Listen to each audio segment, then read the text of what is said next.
79, aka Chris, and my usual co-host, Derica, aka Dark Neon. Oh, good evening to all of you out there. Join us again. Yes. So, sorry about a little bit of hiccups the other night about not popping up, but I was just unable to make it here on time to be able to do something without going into ungodly hours of the morning. And even though I know she had a later shift, I think it would be fair to my fellow tour guide to put her through a long night just because of my real life stuff. So, we got ahead and got that settled. We're good. And we figured, well, tonight would be as good a night as any. Of course, especially since it's, as we recorded this, be the start of my 6 week weekend. So, hey for me. 6 day weekend. Very great. Very nice. But, okay, yeah. So say, though, that the. Anyway, we don't. We were concerned about falling behind because, yeah, we only got 2 movies left in the thing, but we're also about 2 weeks away from Rebirth actually hitting, the stands. And there's already been a world premiere. The star-studded carpet event. Scarlett Johansson looking amazing, I might add. But there are, like I said, there's already some screenings. People have seen it already in its completed form, and they've given some thoughts. Not a full review because of the embargo, but still looking pretty positive for now. So that's hopeful.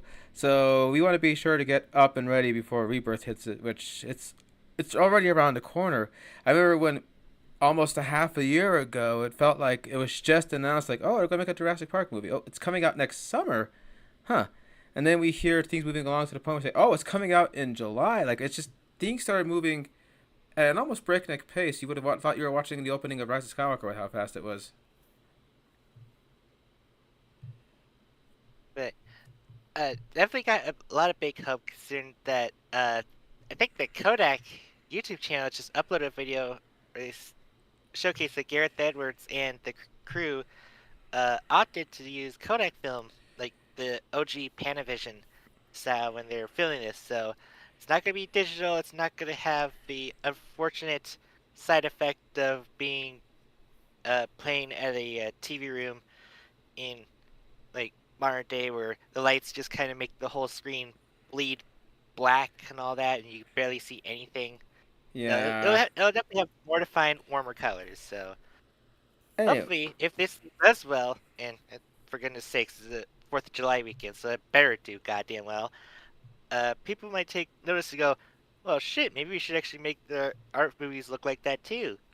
well, yeah, but film is tricky to work with. As we learned in production class, some of the camera guys who were handlers that became our instructors were saying that film really is a volatile element to work with because if you don't know exactly what it's going to look like until it's been developed and projected. So you might think we're getting everything, but because of a misplaced light or something, all of a sudden the thing looks way off, and then you got to go in. That's why reshoots exist.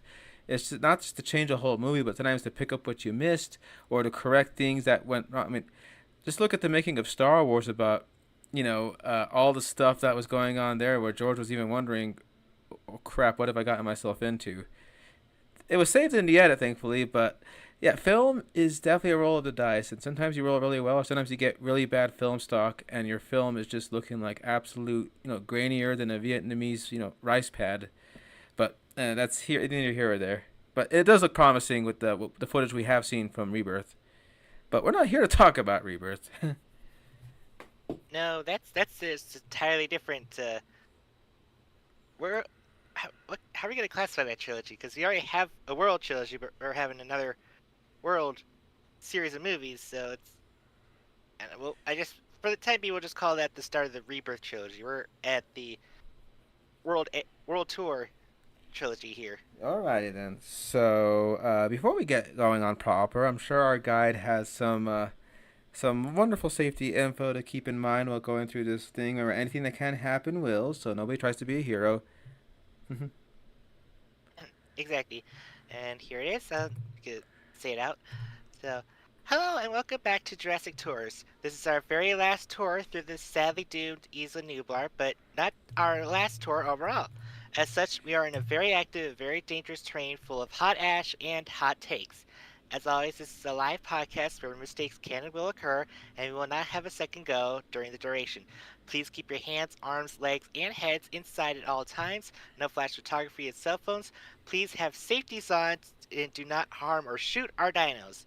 Keep yourselves hydrated. It is going to be very hot tonight, and keep trash in proper receptacles.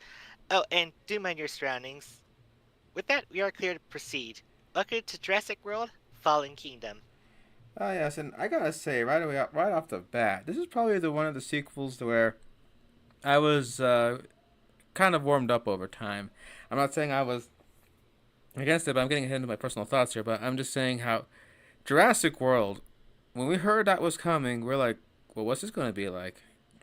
And it ended up being a smash hit, like huge. Like it was the biggest moneymaker. It outgrossed the Avengers that year. I remember there was a famous, you know, I think the Atlantic or Variety. One of them does this little tradition where if a top king of the box office overthrows another in like a world smashing thing, they'll have like the previous movie do a respectful send off to the next champion. I do remember this vividly. It was like the Avengers backs looking up as Rex is just roaring triumphantly, and that was their way of saying, "Yeah, you got the crown for this summer." Yeah, so with a big spectacle of that, what's going to be the big way that we're going to be tackling when we go back for a sequel? Why, let's just kill it. No, not the franchise. We're safely past that danger. No, I'm talking about that we are going to actually kill off a childhood wondrous place, the well-established, well-nuanced Isla Nublar. In quite a big way, obviously, since we're setting up a volcano. Well, yeah, because they decided to play off the fact that the islands are all geothermal powered, and then that gave them the idea of, let's blow up the island. Because the rationale behind it is, one of the common critiques against the Jurassic series is the fact that everybody knows that dinosaurs are on an island. How the hell did these dumb people find their way on the island? So I And guess. to be fair, they do give notable reasons why they keep coming back. One of them is setting to make it a preservation so people don't keep coming back to the island. Another is where some uh, a recently a divorced family is brought back because they have to rescue one that went too close to the shore, and another is because, well, the park is actually funded and it's been working for 10 years in universe, so of course you want to go back to the island. It's like an actual theme park. Mm-hmm. So of course, killing the island is the best way to like try to like avoid having to fall back on that trope, like being the only way you can tell a Jurassic story. So of course that is. I remember they didn't really let on what the sequel was going to be about because they just kept saying, we're going to make another one, we're going to make another one. Then they started giving us the name of Fallen Kingdom. And I still remember the fact that the logo was more distressed, more, like ruined. And I thought that got me excited because, as you recall, way back when Jurassic Park had a nice pristine logo made for the island for the park, and The Lost World came out and it had a much more earthy tone, like if it was hewn in stone, like some primitive, faraway thing. So, seeing something that evoked The Lost World to me got me excited before we actually started hearing details about it. One of those being who was going to helm it, because Trevorrow was supposed to be slated to be busy with other stuff, that being hopefully being sent to a galaxy far, far away and working on individual projects he was working on. That in the meantime, so I guess he was just much too packed to even consider directing a second Jurassic film. And I think the studio agreed, so they decided to give the helm off to another director, which that sometimes works out in the past. Ridley Scott did a great Alien, and you get James Cameron to come and make one that blows off the sequel off the other one out of the water. George Lucas may have started Star Wars, but it was Irvin Kershner who directed the much well beloved and well regarded Empire Strikes Back. So changing directors mid shift isn't anything to be worried about because it tends to happen most of the time. But there's also the inverse, because I remember people loved the Kenneth Branagh Thor, but then the director for The Dark World kind of got uh, frigid reception. It's Alan Taylor who's mostly done like Game of Thrones and other TV stuff. I mean, he did do Terminator Genesis afterwards, so Well, make of that what you You're will. you're really you're really not, you're really not saving face when you say that, bro. I'm sorry to say, but well, so the director in question is J.A. But Bayona. I almost said I almost said Boyega for some reason. No, not in Star Wars. It's Jurassic Park, for goodness sakes. But J.A. Boyega, who is actually at that point was a well-known horror director. Well, not well-known yet, but he was did get some eyebrows raised for some recent horror thriller works he did, and that obviously would click with a lot of people, thinking like, "Wait, we're gonna have a scary director handling Jurassic Park? Oh my God, we're gonna make dinosaurs scary again!" And then on top of that, he's also known for intense situations. Like one of his earliest movies that made a big splash, no pun intended, in the U.S. was The Impossible, a movie starring Naomi Watts and a then undiscovered Tom Holland, being based on the real life events of when a tsunami hit somewhere in the Pacific, and the family caught it all on tape. So they based the whole thing off of that, The Impossible, because it was considered impossible loss because this was a massive tsunami, not like the little it's gonna splash. I'm talking probably like the G 2014 thing, but in real life. So and that was considered an intense, you know, edge of your seat thrill ride, but also had a lot of heart in it, which is something you probably want in a Jurassic because, you know, Jurassic Park isn't just about rah rah rah, I get eaten, type thrills and chills. It's also got a little bit of a heart in it. You got a guy who doesn't like even giving kids a second thought, suddenly becoming overly protective. You got a guy who's willing to go to a place he's deathly scared of going back to just because he doesn't want to see his girlfriend come back on a slab. So you want to have. Famous, famous, famously, it's pretty much the that's how it always starts. Then there's the running, and then the screaming, and that's what a lot of audiences were hoping to get the chance to see. And we got a little bit of that with the Indominus Rex, but uh, overshadowed by the whole notion of Owen having slightly tamed, but now they're not like yes men raptors. Edge, which is a very monster calls, and like I said, he's probably the closest you're gonna get to like a Guillermo del Toro type guy directing a Jurassic movie. And when you hear him in interviews, he very much had that same energy as Del Toro when it comes to the things he grew up with and the things he likes to install into his projects. As if you look at Del Toro, just a brief aside for him, the guy is a super passionate guy, but he's also super. Guy is a super passionate guy, but he's also super fanboy. He will find ways to pay homage to the stuff he really loved growing up. Find ways to pay homage to the stuff he really loved growing up with, like Hellboy 2, for example, has scenes that were very evocative of Jason and the Argonauts, like a Ray Harryhausen type, and he would evoke effects. He even had a whole stop motion sequence told in that movie that's very evocative of a Harryhausen pick. So, Pacific Rim is a big love letter to Japanese tokusatsu and kaiju and the like, and you see it all over the place in that. So I'm saying Bayona has a similar sensibility in the films that he's shown so far. He hasn't done a lot of genre films. Jurassic World's one of the few among them, but uh, he's definitely got that type of thing where he has every camera move is deliberate. Everything is meant to amp the tension up another way. Okay, you're in the water. Okay, great. Now all of a sudden there's fire everywhere. Okay, that fire is making the glass break. Okay, now the water's coming into the bubble and you're sinking. Like whatever can go worse becomes a Murphy's Law pinwheel Rubin machine like Pee Wee's Breakfast Machine. Only it's how are you going to die? Hmm. But he's not like And a gore porn splatterhound type horror director. This is one of those more like suspenseful artiste, type of horror director. So maybe someone you would find in an A24 film, possibly.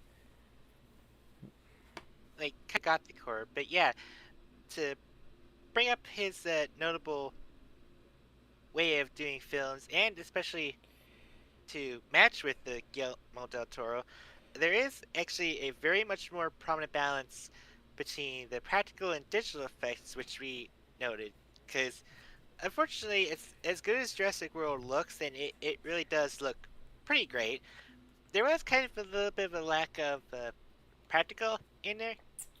I'm sure there was something that the actors could act with. There were certain uh, incomplete kind of molded caricatures for raptors for them to interact with, and the neck of a long neck that they could emote and cry with as it slowly has its life extinguished from its eyes. But it was definitely more CG heavy, but not to like a bad extent like most people say it is. It was kind of more of like a nice atmospheric to it. But JA here decided like, okay, no, I think we're definitely going to take a page from Spielberg's book. We're going to it. You can actually be able to do a dinosaur up close with people interacting with it. We're going to make a animatronic there. So we're going to have Blue latched onto the table, writhing. It's the full entire Velociraptor that we haven't, an effect we haven't seen done since 2001, at least for like a full scale animatronic. And what's funny is you see the cast members' reactions, like Danielle Pineda looking at while on the lunch break, looking at the blue on the table, like thinking, "I almost jumped out." She said when she saw it move, just thinking, "Oh God, it looked so real." So, yeah, he got me made the right call there because, as Derek always said, the best way to probably approach these dinosaurs is if they get up close and personal, like in a way where you need to like say, "Okay, this is really getting real." A practical would be a good way to go. But if you need to do something that's like impossible for the practical to do like right away in frame and stuff, CG would be the way to go. Like the Brachy's a good example. The Brachy's just way too big to make a full practical out of.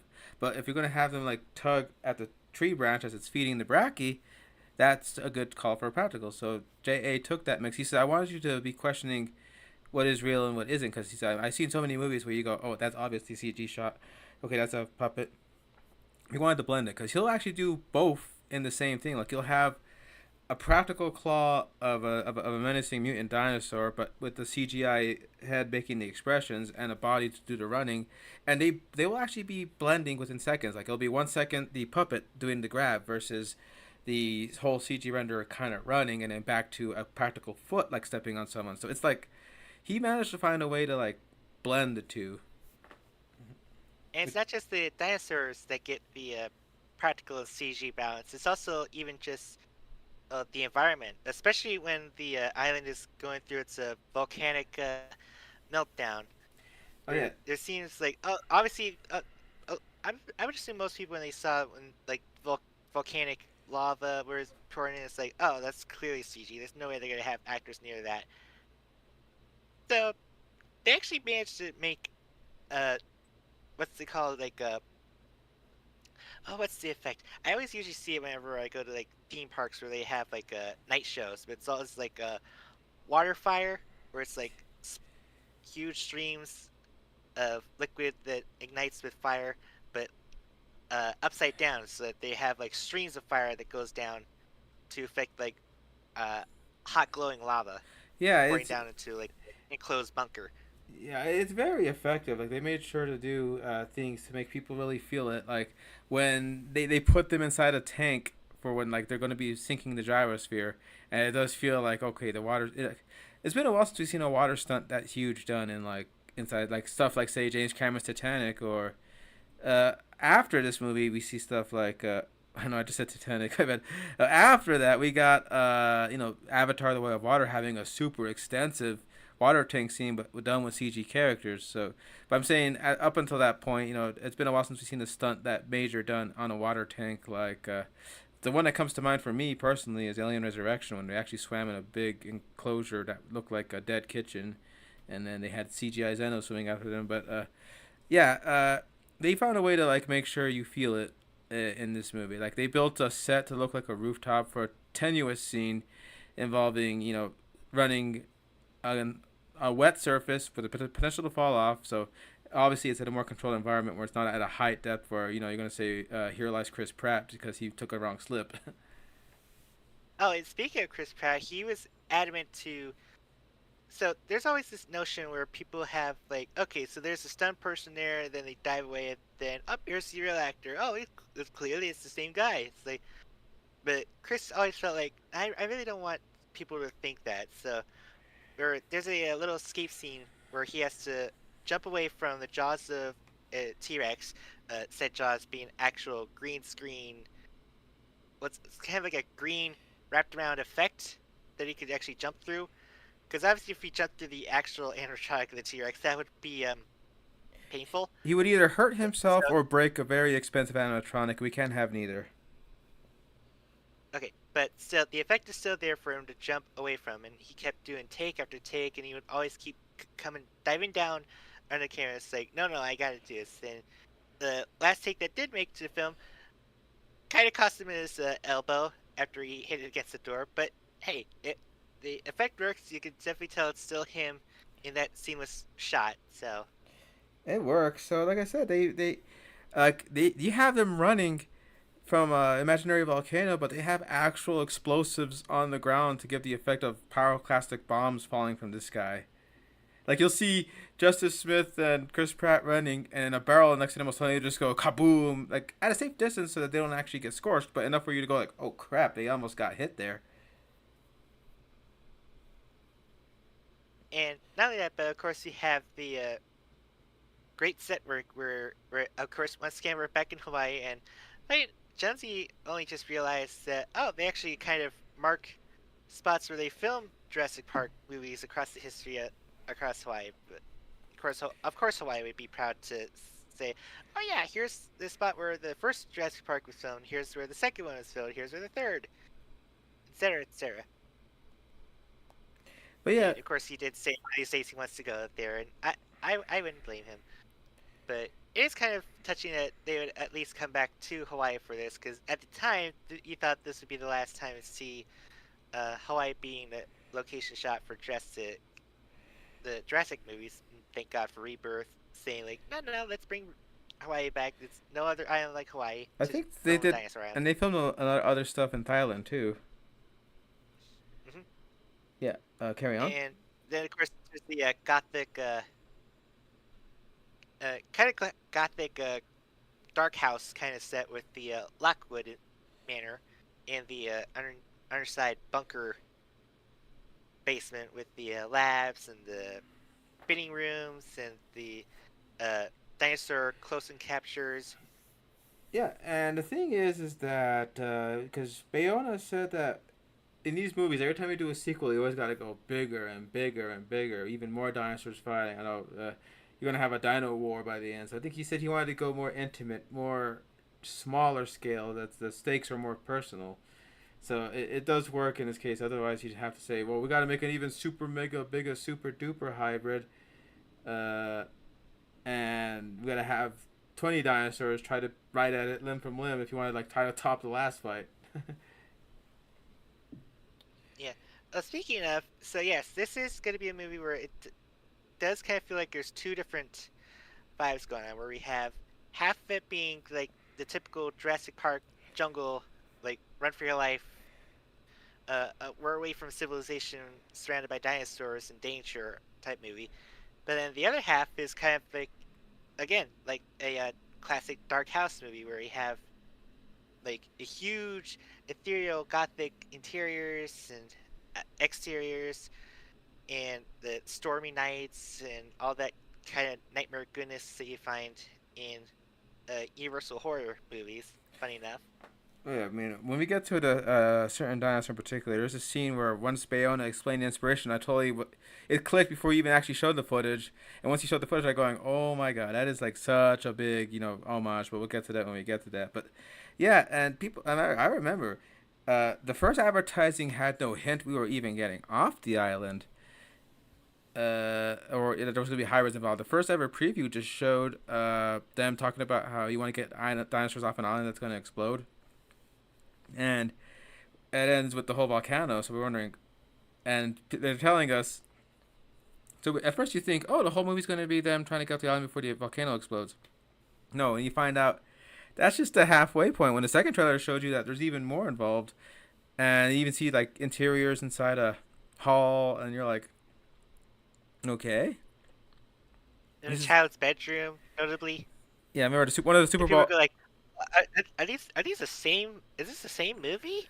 Why are these two? And they started showing you. Like I remember the Super Bowl TV spot was of a girl cowering as a shadow, showing like a claw emerging, and you see like this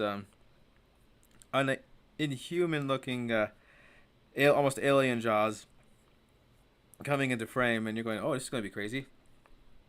playing a distorted version of the Brachiosaur theme on a music box. In fact, as a joke, the Sons of Sarazawa, once again shouting them out, did talk about how it was kind of funny how just about every ad ended with the super tense version of the doo doo doo. Like if you look at the Fallen Kingdom, it all ends with that same ba da da to the point where one of the cast members in the podcast would make a joke about Jurassic Park. One of them will say something very Jurassic Parkian, then that other guy would just break into na na na, and then they start laughing, going, "Oh damn it! I knew you were gonna do that," because all the Fallen Kingdoms ad ended with that rendition, like a tense Yeah, version of it. Hmm. yeah, I definitely remember that. But yeah, unlike the Lost World, where the uh, dinosaurs on the mainland were kind of like a last-minute third act. Well, third act is acting like a fourth act. This one was definitely kept balanced in the middle, and in some ways, I can understand people's dismay that, well, we were kind of expecting to have a dinosaur island. It's to a degree, you kind of still get that kind of vibe, but again, there's only so many times you can have people having to run around in the jungle and all that. So having a once in a lifetime volcanic explosion being the final danger to have to face for an island,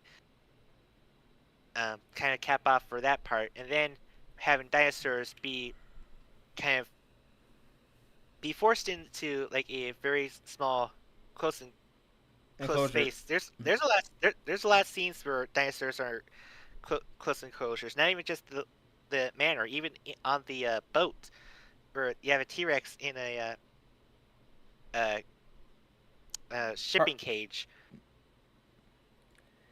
yeah, that is a very Or tense like scene. like our two main stars are like stuck in the middle of there. And yes, that was the actual animatronic T Rex that Bryce Dallas Howard was riding on, and she will to this day always keep bragging about that. It's like Like I she, rode a T Rex. What did you do in your life? yeah, I mean, like I said, oh god, when we get to her, oh god. But one thing I'll say right now off the bat is, you got this adventurous, almost Indiana Jones Temple of Doom esque adventure in the first half, and you have this deep enclosure, very almost like I think it's a gothic horror setting in the second half. And I noticed that to offset the horror, I think Bayona and crew might have thought to like up the humor quotient so you can at least not be too scared. Because remember, you're still gonna have kids watching this movie. You don't want them to go home having nightmares about how some guy got his arm ripped off. You want to have a little bit of a tongue in cheekness to it. Like you got Chris Pratt being saved by a mama Styracosaur trying to get him off his ass before the lava gets him. You got the indelible Franklin played by Justice Smith, you know being the most over neurotic playing bug spray on an island type guy ever. Where you're going like you expect this guy to be like the one to go, oh, he's not going to last longer, and you get to be with him throughout the rest of the movie. So it's like they do these little things to offset. Like you get some huge action scenes where you're going like, oh shit, that almost killed him, and you also get very harrowing, emotional beats. I mean, for God's sake, you see a raptor shed a tear, and you can't help but shed a tear with her as it goes on. So it does a lot of balancing acts, and your mileage may vary on what if it succeeded or not. There's some of the people that I kind of using paraphrase James Rolfe with this. Depending on what fan you are, this is either one of the best Jurassic World sequels or the worst, and that's saying something when some of the others exist in the competition. But so, because I saw a series where someone did a video trying to defend one of their entries, and in the lead up to it, they have to bring up Fallen Kingdom, and they say you gotta say at least one nice thing about each one of them, and they talk about how much they liked about Jurassic World. A lot more nice things to say about that. When they got to Fallen Kingdom, they were like, So yeah, there's some people who have strong feelings regarding Fallen Kingdom. Mm. What did James think about that? I think it's been a while since I've seen his video. I think he was asking why they have to do the hybrid thing again. I'm not sure. It's been a while too, but I'm pretty sure if I remember right, I think he was a big fan of the manor stuff. Probably. I Of don't know. course he would be. But yeah, so just to briefly kind of recap how the premise goes. So the premise is that it's 3 years after the events of the Jurassic World incident with the Indominus Rex. We actually start off seeing the near flooded island as the volcanic activity has kind of caused the island to sink a little bit, and so they are you see like mysterious men kind of like unearthing the remains of the Indominus Rex and taking one of her ribs So and recovering it, it was and implied. and accidentally letting out Moira. So it was implied that the island was actually sinking. I thought it was just that they went into the mosasaur enclosure that was pretty close to a spillway to the ocean for some reason. Well, if you recall, the front entryway was half sinking, like it was like half flooded. Like the front gates were kind of like underwater But that almost. that wasn't the front gates to Jurassic World though. That was like I think that was how they got Moira into Jurassic World enclosure. The point is, yeah, they're going down there to retrieve her, and it is a very tense scene where you're wondering what purpose would they have to reclaim the bone marrow samples from the thing that destroyed Jurassic World, right? But the during all of this, the outside world are aware that the island is going to go volcanic, basically nuclear for the island, and all. And the question is being circulated: is like, should the dinosaurs be rescued, or should they just be left alone since they're not really natural creatures? There's even see our beloved Jeff Goldblum make a statement before a Senate hearing saying like, I think they should just kind of like turn our tails and kind of leave them to their fate. However, Claire Deering, now a former head of Jurassic World, now a reborn. Oh goodness, it's like poetry. It rhymes. Capitalist and naturalist in 3 years. Uh huh. That's something. Yes, yeah, exactly. Where where she is given the biggest call, where she discovers that the one of the original benefactors of the Jurassic Park project, the other half, well, Hammond was one side, but it turns out there is another half where it was the Sir Benjamin Lockwood who, in their basement, cloned the first baby elephant, which then the project led to bringing back extinct dinosaurs, which then become Jurassic Park. And he offers a sanctuary for the dinosaurs and has Claire ask Claire to lead an expedition to bring back dinosaurs. And his assistant asks her for a very special case. The last known velociraptor existing, our beloved Blue, is still missing and still needs to be tracked. And Claire's asking Owen Grady to come back in and help bring Blue back in. And everything seems to go well until they get backstabbed, and it turns out the whole rescue op is actually a secret bid to get dinosaurs sent into the Lockwood estate to be sent off bidding to distinguished black market uh, See the assholes yep. to basically profit off of like a dead man's old dream, Yeah. including one very, very dangerous dinosaur that should not even be existing.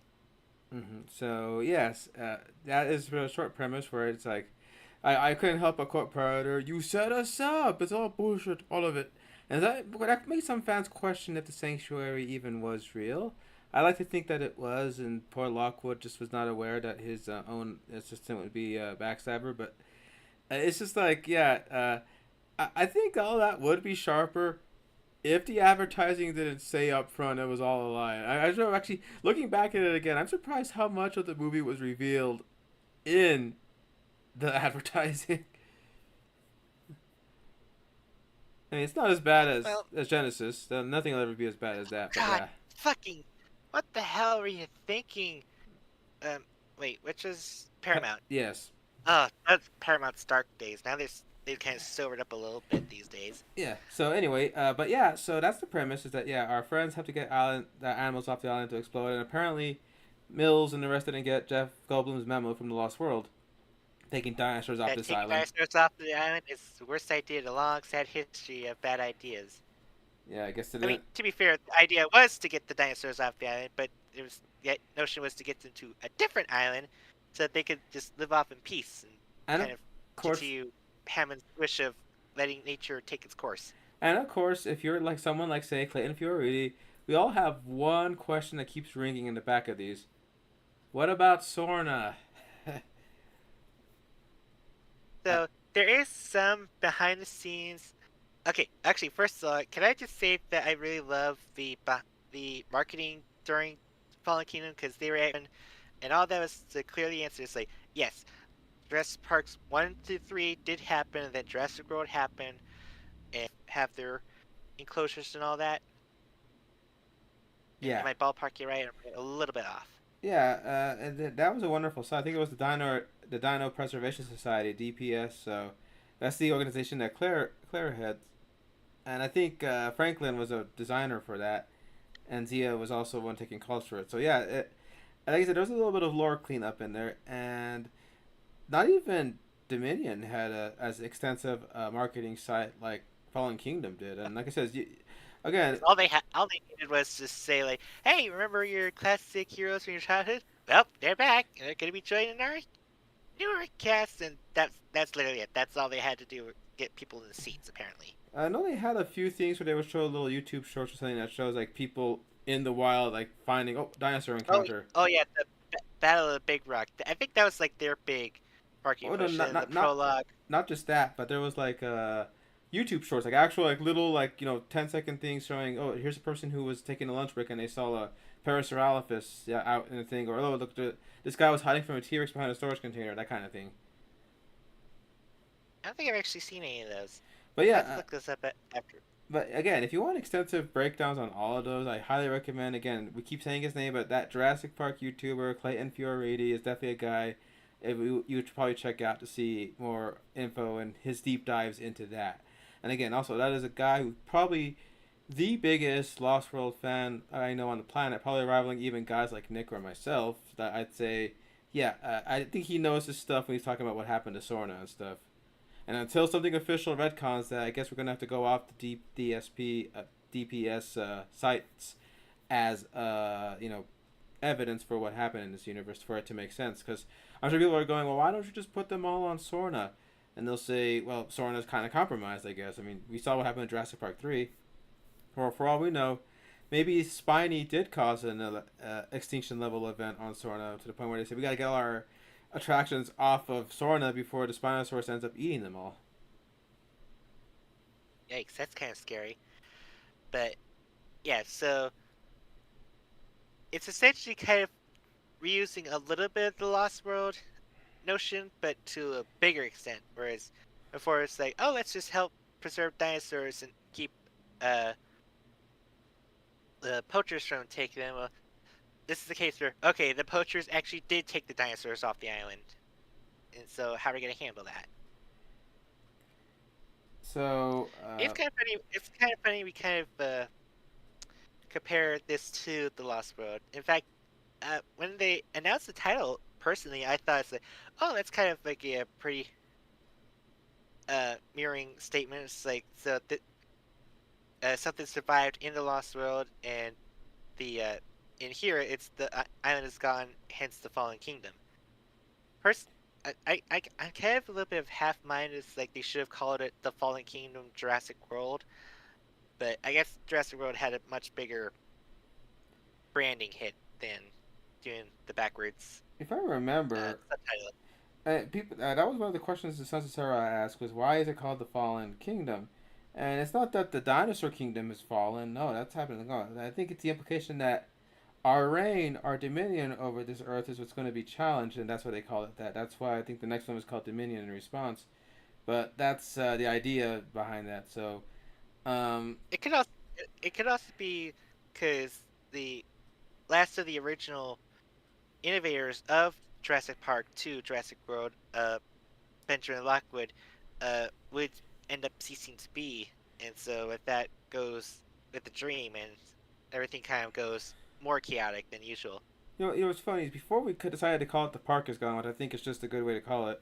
We were going to go with calling this episode "The Dream Becomes a Nightmare" because it kind of does start off as a dream that became a nightmare. But I think the park is gone just gets the point across because every poster for Fallen Kingdom had that phrase. The point where we saw the poster again, and you're like, "Oh yeah, there was a tagline attached."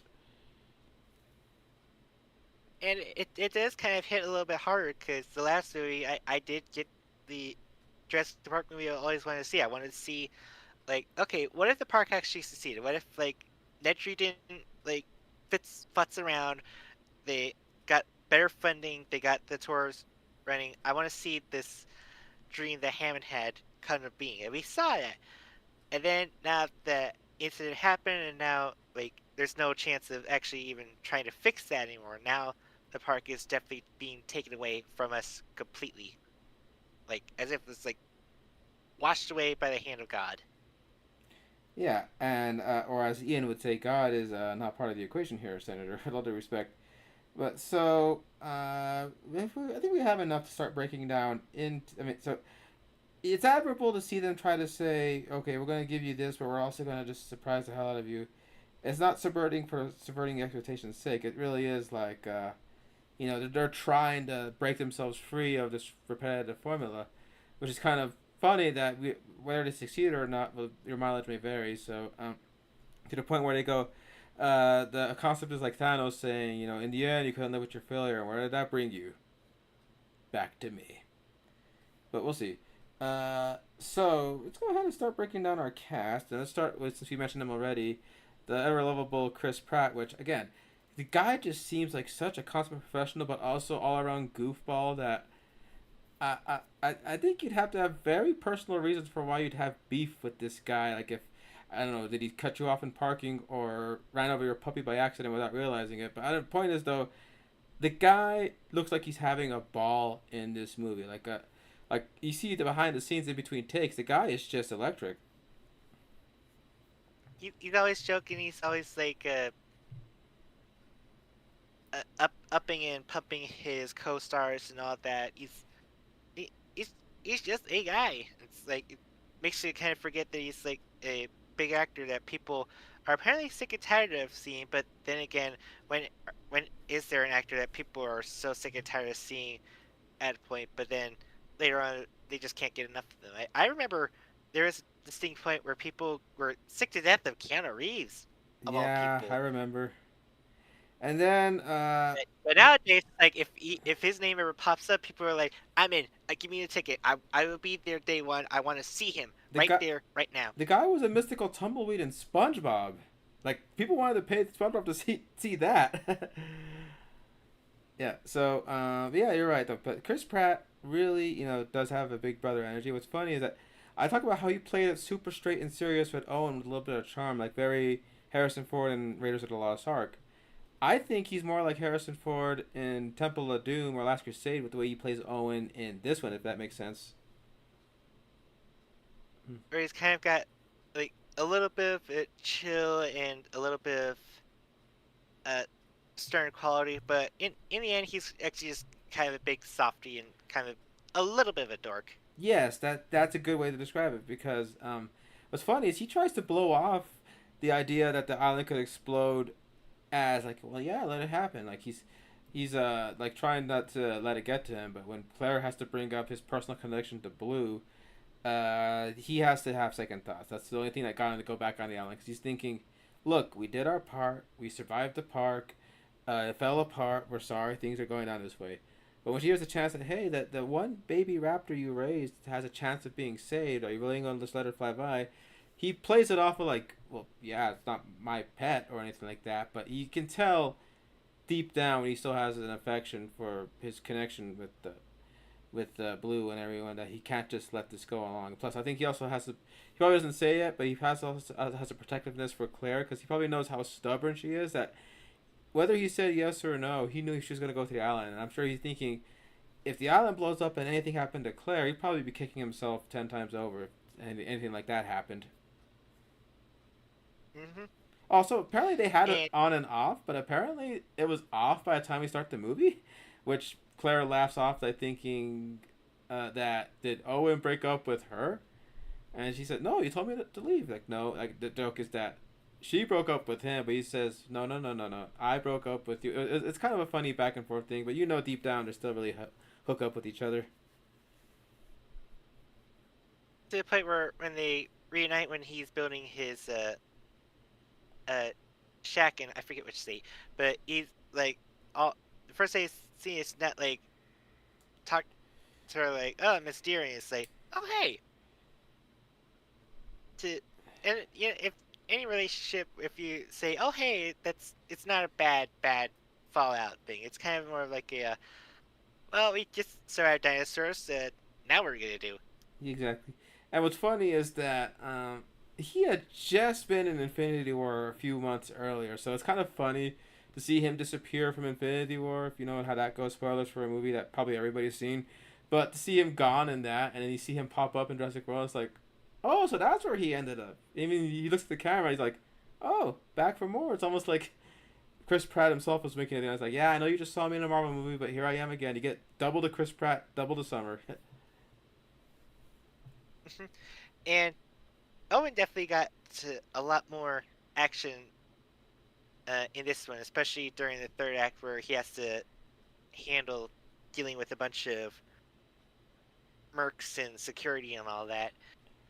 It's like even Jeff Goldblum was kind of wild at how much like he had to put into his work. Like he's like tossing chairs, ducking around, like weaving. It's like I think at this point it's like going like, I'm sorry, so he wasn't being Captain America. He had to be like a different character because I'm seeing a little bit of Captain America in this thing. I've said this. All due respect to Carl Urban being cast in Johnny Cage, I thought Chris Pratt was giving me major Johnny Cage vibes in his combat scenes and behind the scenes. I'm going like, he's got the bravado. He's also got the layboy attitude. You also know he can also be a softie when he needs to be like Johnny. So I'm thinking, if they had casted Chris Pratt as Johnny Cage, I wouldn't have been mad. I mean, I have all the faith in Carl Urban. I think he's going to do a great job of what they're going to write for him because he reminds me of MKX Johnny. But imagine. Honestly, Hmm. I'm going to say it, and I'm sure a lot of people will agree. Any Mortal Kombat fan who saw that casting, they would be like, spot on. I totally see that. Yeah. And hell, if anything, I can see Chris Pratt totally wearing Johnny Cage's Mortal Kombat 11 outfit from the 90s with the shimmery coat and everything, and the big cage belt. It's like, yeah, I think Chris Pratt could match that. But like I said though, he puts in a lot of work. Like we mentioned earlier, he did that thing where he tried to not jump out of frame, and on the last frame, he managed to slide overhead but hit his elbow right on the shipping container and play it off like we got the shot. And only after he was off frame, he was like, damn, like nursing his arm and everything. Man, we haven't seen like on-screen pain like that since oh poor Aragorn, like Oh no, while kicking that Viggo metal Mortensen, helmet. and that scream wasn't of rage. He was like, "Oh fuck, I hurt my toe," but he kept it in character where people thought, "Man, Aragorn's really torn up about this." But He's turned up about something.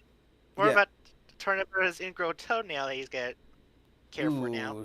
oof, yeah, but yeah. So the like I says, he does. What's funny is he kind of can be like very you know also he has like a bit of a dad quality to him, which makes sense once he has to help this little girl who's dealing with a lot of trauma right now after a lot of stuff happening, and you go, God damn, he really does know warm up, and even him just interacting with the blue puppet and the blue in all the home video memories, he's what's making that sell. Like I love it when he's feeding them, treating them like a bunch of annoying lizards. Like okay, yeah, here, there you go, and when Blue chirps all of them to get into formation, even he's all like, oh shit, did you catch any of that? Is that a camera? Yeah, just him just explaining that gets you very excited. And again, you start buying Blue because he's super invested in Blue and everything like that. And we're gonna get more into this when Blue is brought up, but uh, I think it's because Owen is kind of an audience surrogate. You can kind of feel as attached to Blue as he does. So, but like I said, he does get a lot of action moments where he's like, you know, punching and ducking and shooting big blanks into imaginary dinos, and it's all in a day's work for him. And then of course he'll also have comedic moments like where he has to crawl away from close lava. Yes and no. If there was actual lava, he would be singeing even from like it was like 5 feet away from him. But let's be honest, this is a movie where we have like cloning genetics and all that to perfected with dinosaurs. I think we can let logic slide a little bit there. On top of that, I gotta correct this. A lot of people incorrectly assume he survived a pyroclastic flow, which is all hot gases and diamond dust. That would instantly popcorn a person if they get in the contact of that cloud. He was in the dust cloud caused by the wave, of the sound wave of the explosion before the flow got to him. So, and he managed to jump out of it when he hit the cliff. How he survived the cliff drop can be another question entirely. But I'm just saying though, there's people that said, when they were watching the trailers of him running away from the explosion, they're going, he should be popcorn like right there. Like his blood would instantly boil the minute the hot gases ran over him. But it wasn't the gases; it was a dust cloud. So there. Mm, so yeah, I think we kind of covered pretty good amount for Grady. So So let's bring up our well, next lead. okay, yeah. Before that, Oh, though, another thing on Owen. Do you have any more like insights on Owen you really liked about him versus how he was in the other one or anything like that? Uh, I think we kind of pretty much covered the basics there, but I do like that he kind of teased a little bit in the first world movie, like his relationship and respect to the raptors, but in this one, you can definitely tell, especially with his journals about Boo and all that. Like he actually really cares to the point where you can understand why.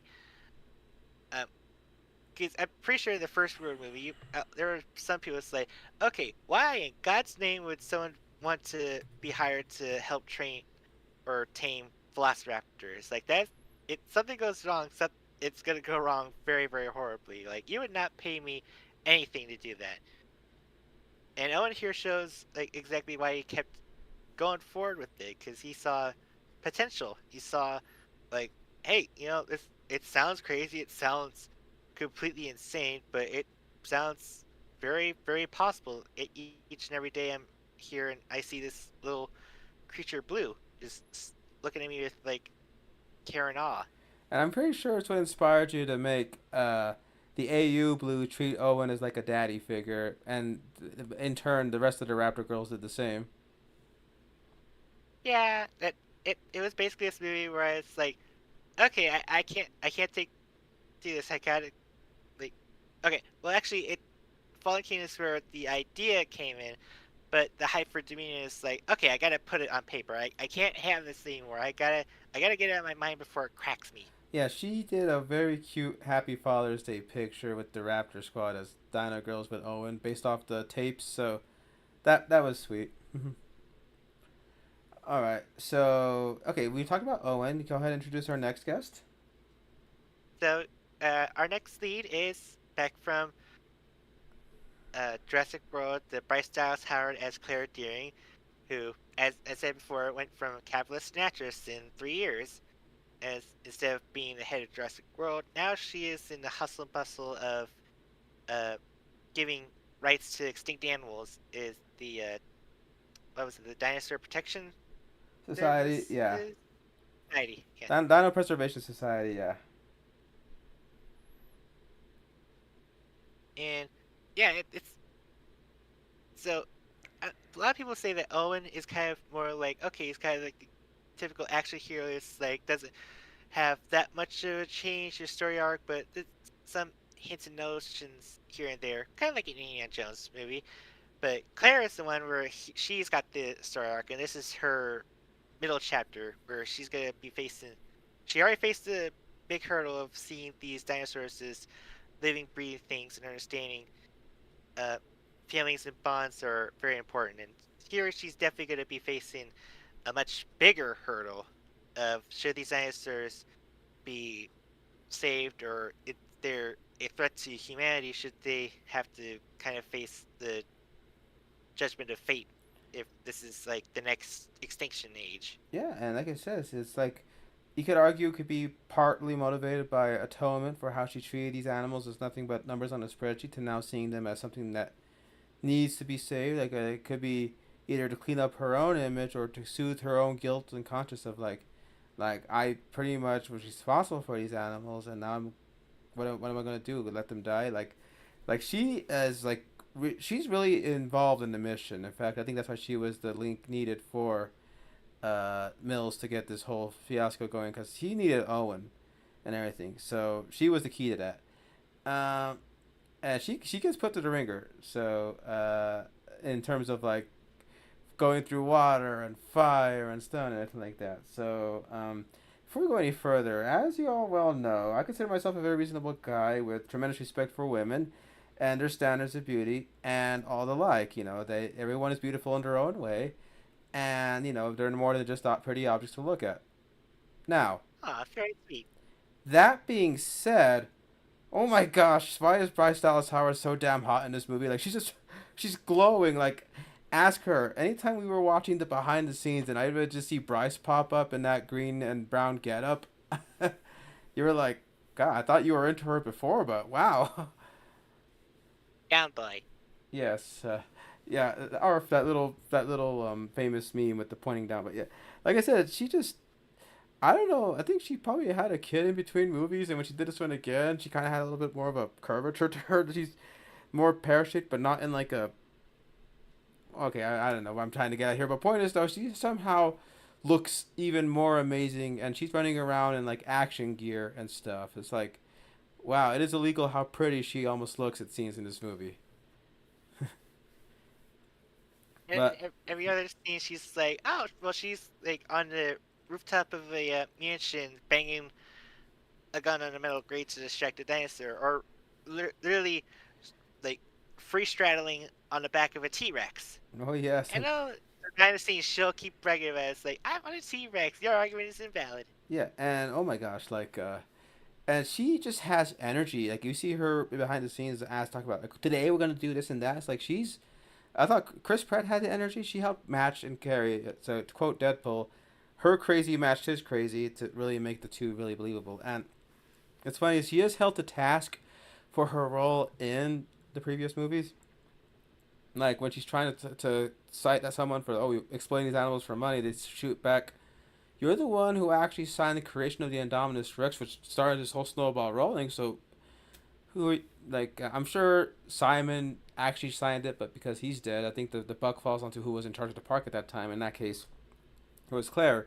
You could argue it was her panicking first and trying to control the situation that led to Ingrid being able to break out of the enclosure in the first place. So the fall of Jurassic World does lie some blame in Claire. I guess you could argue that. But as you watch the movie, you can't help but feel bad for her, especially when she has to witness to look actually say that or touch on it, but it goes to that, but also even seeing like this poor little girl who's like has her life flipped upside down. She's kind of basically all alone, an orphan, and she kind of has to step up to the chance. Like she did that with her nephew to the last one. Now she has to help this orphan girl like feel safe and like care for Which goes during which this whole insanity. Which goes back to the advice her sister told her over the phone. When you have kids, you'll understand. And she did this big old if. No, no, no, not if, when. And here's Claire stepping up to fill that maternal role she probably didn't know she had until she saw this. Because she was the first one to notice Lockwood having a younger girl on the premises first year. She even asked the other people, did Lockwood have kids? And then when she hears about, you know, things going south and everything like that, you know, she decides to really step up. And you can't say she didn't bleed for this movie. There's a scene where she's cornered and a claw goes into her thigh. And you're like, we always wince every time it happens. There's one place that you definitely don't want to get stabbed or staked in. It's uh, right near the kneecap in your femur. Oof. But yeah, Man, she took it like she's literally standing on her 2 feet like 10 minutes after. I think even Ian Malcolm would have to be like still like limping at that point. and then oh my gosh, like I said, she has a primal screaming her that gets out every time things are getting intense. Like when she has to ramp a big dump truck off of the ramp before the boat takes off, and it's like she's willing it through sheer strength alone, trying to push it back into the thing, like if she was freaking Superman pushing a train across. But Hmm. I get that, but uh, uh, she doesn't run in heels this whole time. She actually has sensible boots, so you can't get on her over that this time. Although I did love the inverse first mirror. It's like in the first movie, me her, she's in an elevator, kind of rehearsing her lines. All glitz and white, even haircut and in her like infamous heels. And we see her again. She's kind of a little bit touched up, a little bit like frazzled, but still keeping her mental faculties in state and still wearing the heels. There is one line people like to laugh at her for, where she's talking about to the senator over the phone, trying to get funding for the society, where she says that you have children because they're going to pretty much be the first generation in the wild to not grow up without dinosaurs. And people say, well, 30 years before or before Jurassic Park was a thing, lots of kids grew up without knowing what a dinosaur was. So where's the issue? But she also has a I mean, sense. I can kind of see her. It'd be kind of like having a generation growing up with internet. Okay, now I'm just kind of cornering myself with that one because I can't even back that one up. But it's like but what's funny is how she goes from digging up the de-extinction of the dinosaurs like magic. Now it's just like as simple as going to a petting zoo. The fact that she treated it so dismissively, and here she is now saying the first time you see a dinosaur is like seeing a miracle happen. Like she almost has an almost religious reverence for the process that she once saw as just another thing that everyone does in their spare time. If you know, so that big character change is such a huge, you know, opposite end of the It's spectrum. Mm-hmm. especially since there is the imminent danger that these things could be gone. It's like that old adage. It's like you never realize how good you have it until it's gone. It's like can't don't take advantage of that. And the fact is that she knows that these dinosaurs are gonna be gone. Now she's realized like, holy shit! I spent like almost 10 years like just seeing these things in a spreadsheet, and now these things are about to die out. That's insane. I have like a mental breakdown realizing that they're actually in the actual danger zone That's of why. we're gonna witness an extinction event like in HD apparently. And hell, it's like how that's why she's so hopeful when she hears from Lockwood, we have a way to save them. And she's not, her first priority is them, where she says, so we're going to save them all. And then even Lockwood's like, no, I'm trying to save us, dear. But leaving a beautiful gift for our children. And so it's like, yeah, it's easy for people to get fooled if they fool themselves. So you can't really blame her for falling for the double cross that happened. I mean, to be fair, it's like you can hide your intents very well if you're gonna get no, you're gonna get paid for it. Oh yeah, Wheatley definitely. We get to him, but yeah. So she's not alone in this quest of trying to go. Even Owen, when he sees her, there you are. You're trying to save the world. When he first sees her again, I love it when she says, "You're much more than you know. You're a much better man than you know." You know what? You should write fortune cookies. But yeah, so But she. yeah, you did mention her powerful screens earlier. Well, I guess we could bring up the actual screen queen, or rather the king, uh,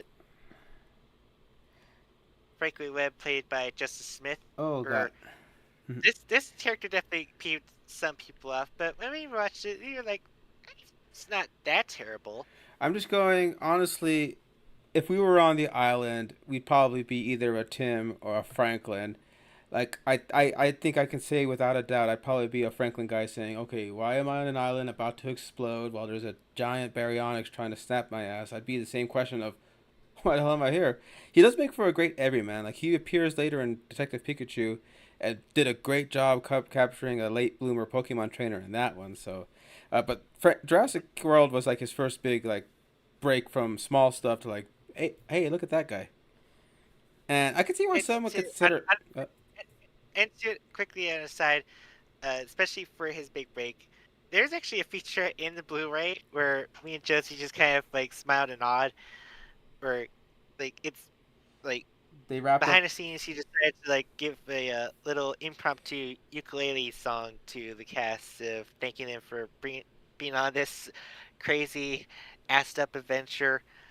And after hearing that, it's like, God damn it! Now I definitely don't want to hate this character anymore now because it's like hearing that it's like it definitely had earnest highs. Like, and to be fair, I definitely think he doesn't want the dinosaurs to be hard, so that's why he's kind of on that mission. But he's like definitely like, yeah, I'll admire the dinosaurs at like a 30-foot radius, thank you. Well, like he's like yeah, he was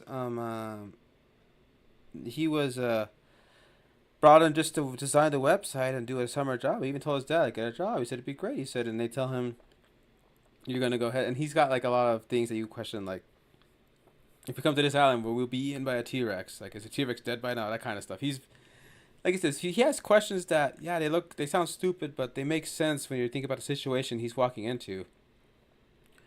And I'm sure there's some people who try to say that there's some sort of hate to use this word agenda to try to always make the women look competent and the men look foolish. So I think some people will try to point to him being that kind of thing. But I'm just going, he's acting like any other normal, like you would do any better in a scene where you're in the tunnel and all of a sudden a baryonyx tries to snap at your face.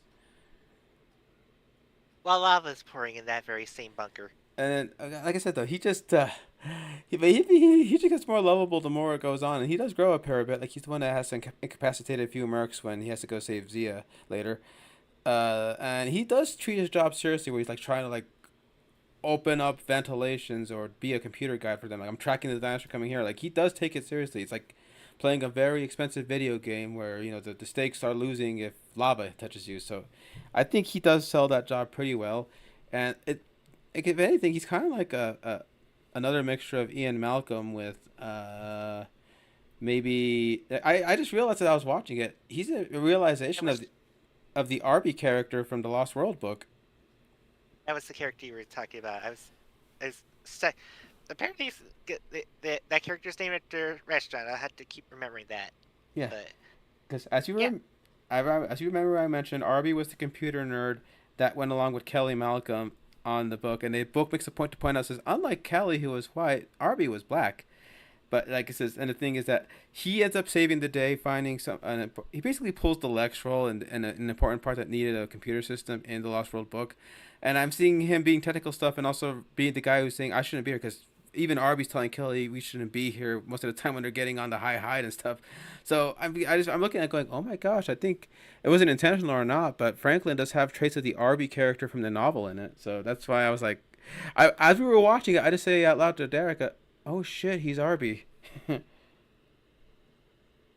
yep. And this poor guy, uh, he, timid deer headlights all you want, but he manages to keep his secret identity well with whenever he gets caught by like mercs or even Dr. Henry Wu in his lab, essentially kind of playing the part of like, oh, it's just a peon, a worker ant, and all that. So you're saying he would make a very good spy, huh? You know, hint, hint of his future in the series. The guy becomes a Hmm. CIA agent. Spoiler for that, but damn. But yeah, like I said though, I can see why some people would consider him a grating character, but for us, he just became more endearing the more we saw him in action. Like I'm sure to people back then, Ian Malcolm was the tough, you know, was the annoying guy. Like, oh, this guy's always hitting on Laura Dern. He's always trying to get in on Alan's girl. He's always like saying about how wrong everybody is and how right he is. And I'm sure for some people they thought, oh, the arrogance on this guy. But as other people will go, oh my God, Jeff makes him so sweet. We love him. So I'm pretty sure people probably feel the same way about Franklin. I hope. Honestly, I think he was kind of high on himself or something. And oh man, like I said though, he's I like him, and even back then when I saw him, I liked him. I could see why. Although I do laugh because there's this one reviewer on YouTube called the Cosmonaut Variety Hour. Where he's a dark fellow with a light complexion like Franklin's, and he has frizzy hair. And I think he made a joke about. I didn't realize I was in this movie, and of course he didn't like the movie, but he wrote off the last Jurassic. But he made a joke. I think he did make a joke about how Franklin kind of resembles him.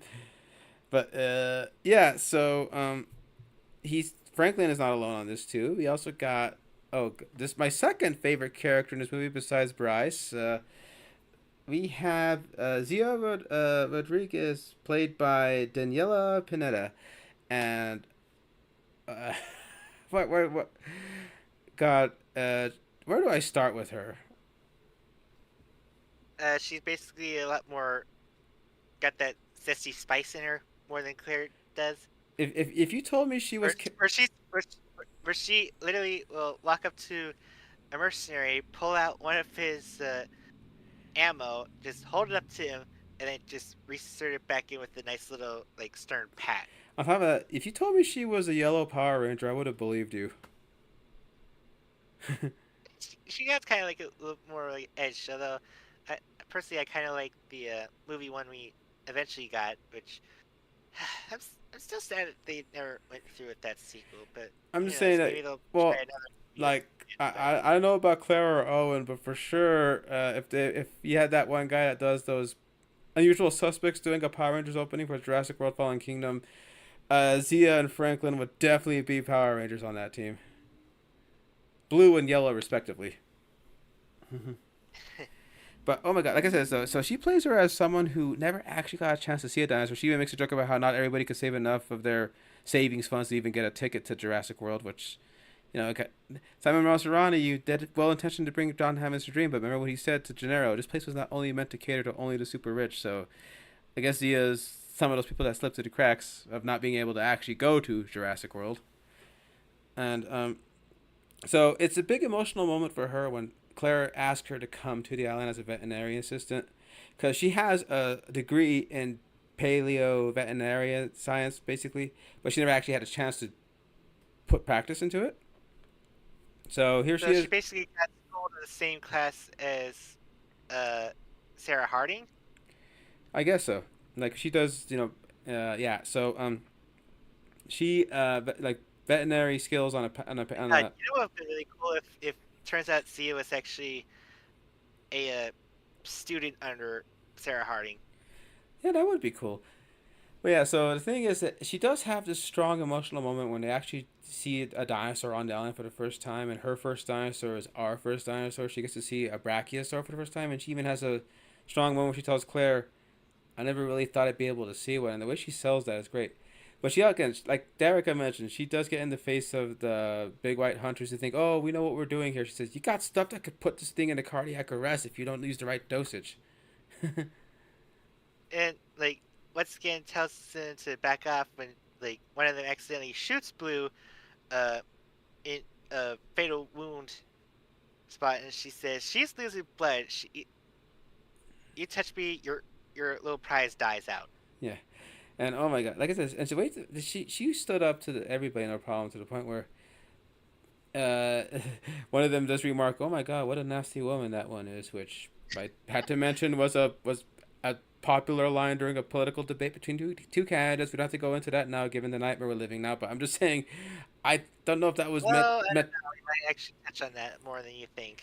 Yeah, I don't know if yeah, but it was so funny though that the like I said, I think some would also see her as might be annoyed by her presence as the hyper competent, sassy one, but that's why I love her because she's just.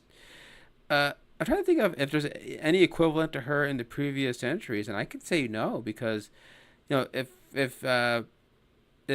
Claire is more like a Sarah or an Ellie, well, like I'm saying, Zia's in a league of her own with how she is because she can be as caring as possible. She has a funny sarcasm to her, like when she mentions how a blood transfusion had made Blue into a sock drawer, which rubbing it in the face of the arrogant Doctor Wu. It's just the way she delivers it just makes me laugh. Like I put the T Rex blood transfusion in there, so she's basically a sock drawer, and like, and it's a minor role, but I think she's just great, and I kind of feel bad I never got any of the little figures they sold of her when they had the Mattel line for Jurassic World, because I probably would have loved to have a little Zia. I think I got her. I Yeah, got I definitely got her. I got She's in Claire the because tote downstairs. I got Claire because she came with the gyrosphere, so at least I got Claire. But like I said, though, Daniela does a great job with her, and she plays off well. Like when Franklin saves her, she like squeezes his face in a "Oh, I love you, you big idiot" way. So, and like I said, she does get the tensest scene where they have to operate on Blue. So she does that pretty well. Yeah, I liked her pretty much to the point where in the AU I made her uh be the second human that Blue likes, to the point where Sia gives her a handkerchief that she kind of dons, as you can see in the thumbnail here, in her hair. She kind of keeps it as a keepsake after she's got patched up. All right. So next I, on our I think what? I think if Blue actually talked to her, you remind me so much of Echo. Oh, that's awesome. So I think we should also talk about another new edition cast member, an old fellow here to the point where when he popped up, you couldn't help but resist to making this Trekkie joke. Yeah, we got Benjamin Lockwood, played by James Cromwell. The oh shoot, the name escapes me. I Zeph, had to Google it. Zeph from Cockrum. Yep, Cochrane. And of course, if you actually grew up as a millennial baby, you mostly remember him as the farmer for Babe. Farmer Hoggett. That's what I said about Hoggett. And hell, he was also Dr. Lanning in iRobot, which had Alan Tudyk. The scientist whose murder Will Smith was trying to figure out. That was also James Cromwell. And he also I had a. still need to see that. Oh my god. Anyway, yeah, underrated movie. I don't think people talk about it as much. And like it's a good Will picture, and it gave us the first look at Alan Tudyk playing a droid, which I'm pretty sure he won't be doing ever again. Wink, wink. So yeah, he brings it. He's obviously the Sir Richard Attenborough of this movie in terms of the gravitas he brings to a character who is full of regret, full of but also full of a whimsy. Like he doesn't have the showmanship of John, but he definitely has the responsibility that he feels John had when these dinosaurs were brought back. Because he says John was right. These animals do not require our assistance; they require our absence. But he's very strongly motivated by his getting this for leaving something behind for the children. That was like his driving motivation for doing this. He mentions how he used to be a very close friend of John Hammond's, and then their science and desire eventually led to an event that drove them apart, sadly. But you could tell he And had. it may, and if it many people say it's inconsistent, but I have a pretty good solid theory of how to clean it up. But I want. as you were saying, I'm just wondering right now. I don't know if he either got a matching amber mosquito cane, or if when John Hammond passed away, he gave that cane to Lockwood, or Lockwood managed to obtain it. I don't know if it's John Hammond's very mosquito cane, or if Lockwood just had a matching set with him because they both did the same project. I kind of when I first saw it, I assumed they both had one for each for their big success, but and a little softy part of me kind of wishes that even though they went off in bad terms, that in his deathbed when Hammond was kind of going through his reform during the Lost World, he kind of decided like, okay, it's like despite our misgivings, you were like a very good close friend, and I leave you this treasure to remember our big success at least. According to this, someone said that they had a long common with John Hammond. Both men have United Kingdom heritage and grew white beards in their old age. Both were bedridden at the end of their lives, and both men backed the creation of engine to extract DNA from the amber. And they also had a mosquito cane. And some say it is possible that this cane might be the very same one John Hammond was shown in the original JP, and that Lockwood inherited from Hammond after his passing.